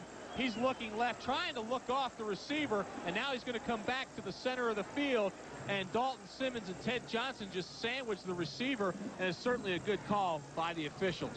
He's trying to get it to Hughes, and see, Ted Johnson's not even looking where the ball's being thrown. Spotted the foul. First down. They just sandwich him in there, and first down, and that's a big break for Iowa State. And the Buffs really let them have the break.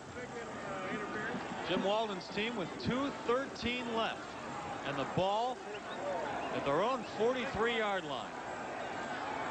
They're down 21-16.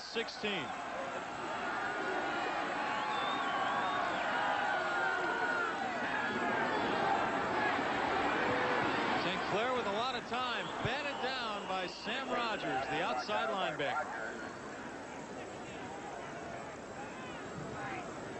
Rogers responsible for stopping that play from start to finish, because what St. Clair wanted to do, is we'll see him drop back, is he wanted to go to a screen to his left. And see Sam Rogers there?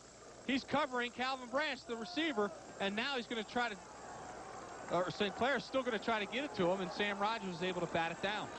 2nd and 10, Iowa State.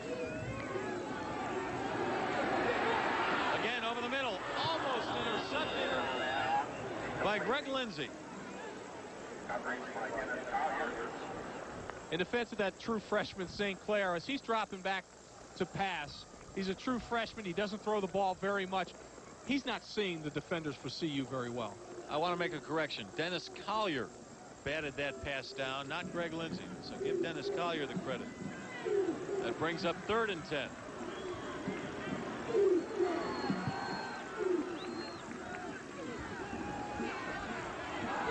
A wild option pitch. Got the ball carrier. And the Buffs throw Jim Knott for a loss. Well, really, when it's counted, the Buffs have really stiffened up on defense and defend this option very well. And there's the penetration by Holland that causes the wild pitch. And really, that's the way to stop that option from getting started when you get tremendous penetration from one of your tackle spots or one of your defensive end spots. And Iowa State just used up its last timeout. We've got 1:41 to go. We were just here a second ago. 4th and 12. We had a 4th and 13 a minute ago. Well, they're calling it 4th and 13. Well, tomorrow at Mile High Stadium, the Broncos take on the Pittsburgh Steelers. If you want Broncos coverage with a different beat, try Broncos Beat tonight at 6:30, only on News 4. Gary Miller will be joined in the studio by Broncos tight end Shannon Sharp. They'll preview tomorrow's game with Pittsburgh. Plus, they'll have Shannon's special horoscope, whatever that is. What is that? I think it's like a horoscope. Oh, okay. We'll also have a special look at the friendship between Broncos receiver Cedric Tillman and Nuggets guard Mahmoud Abdul-Rauf. They're very good friends, and you'll see a side of Abdul-Rauf you've never seen before. Trust me on this. A phenomenal interview done by our Adam Schefter.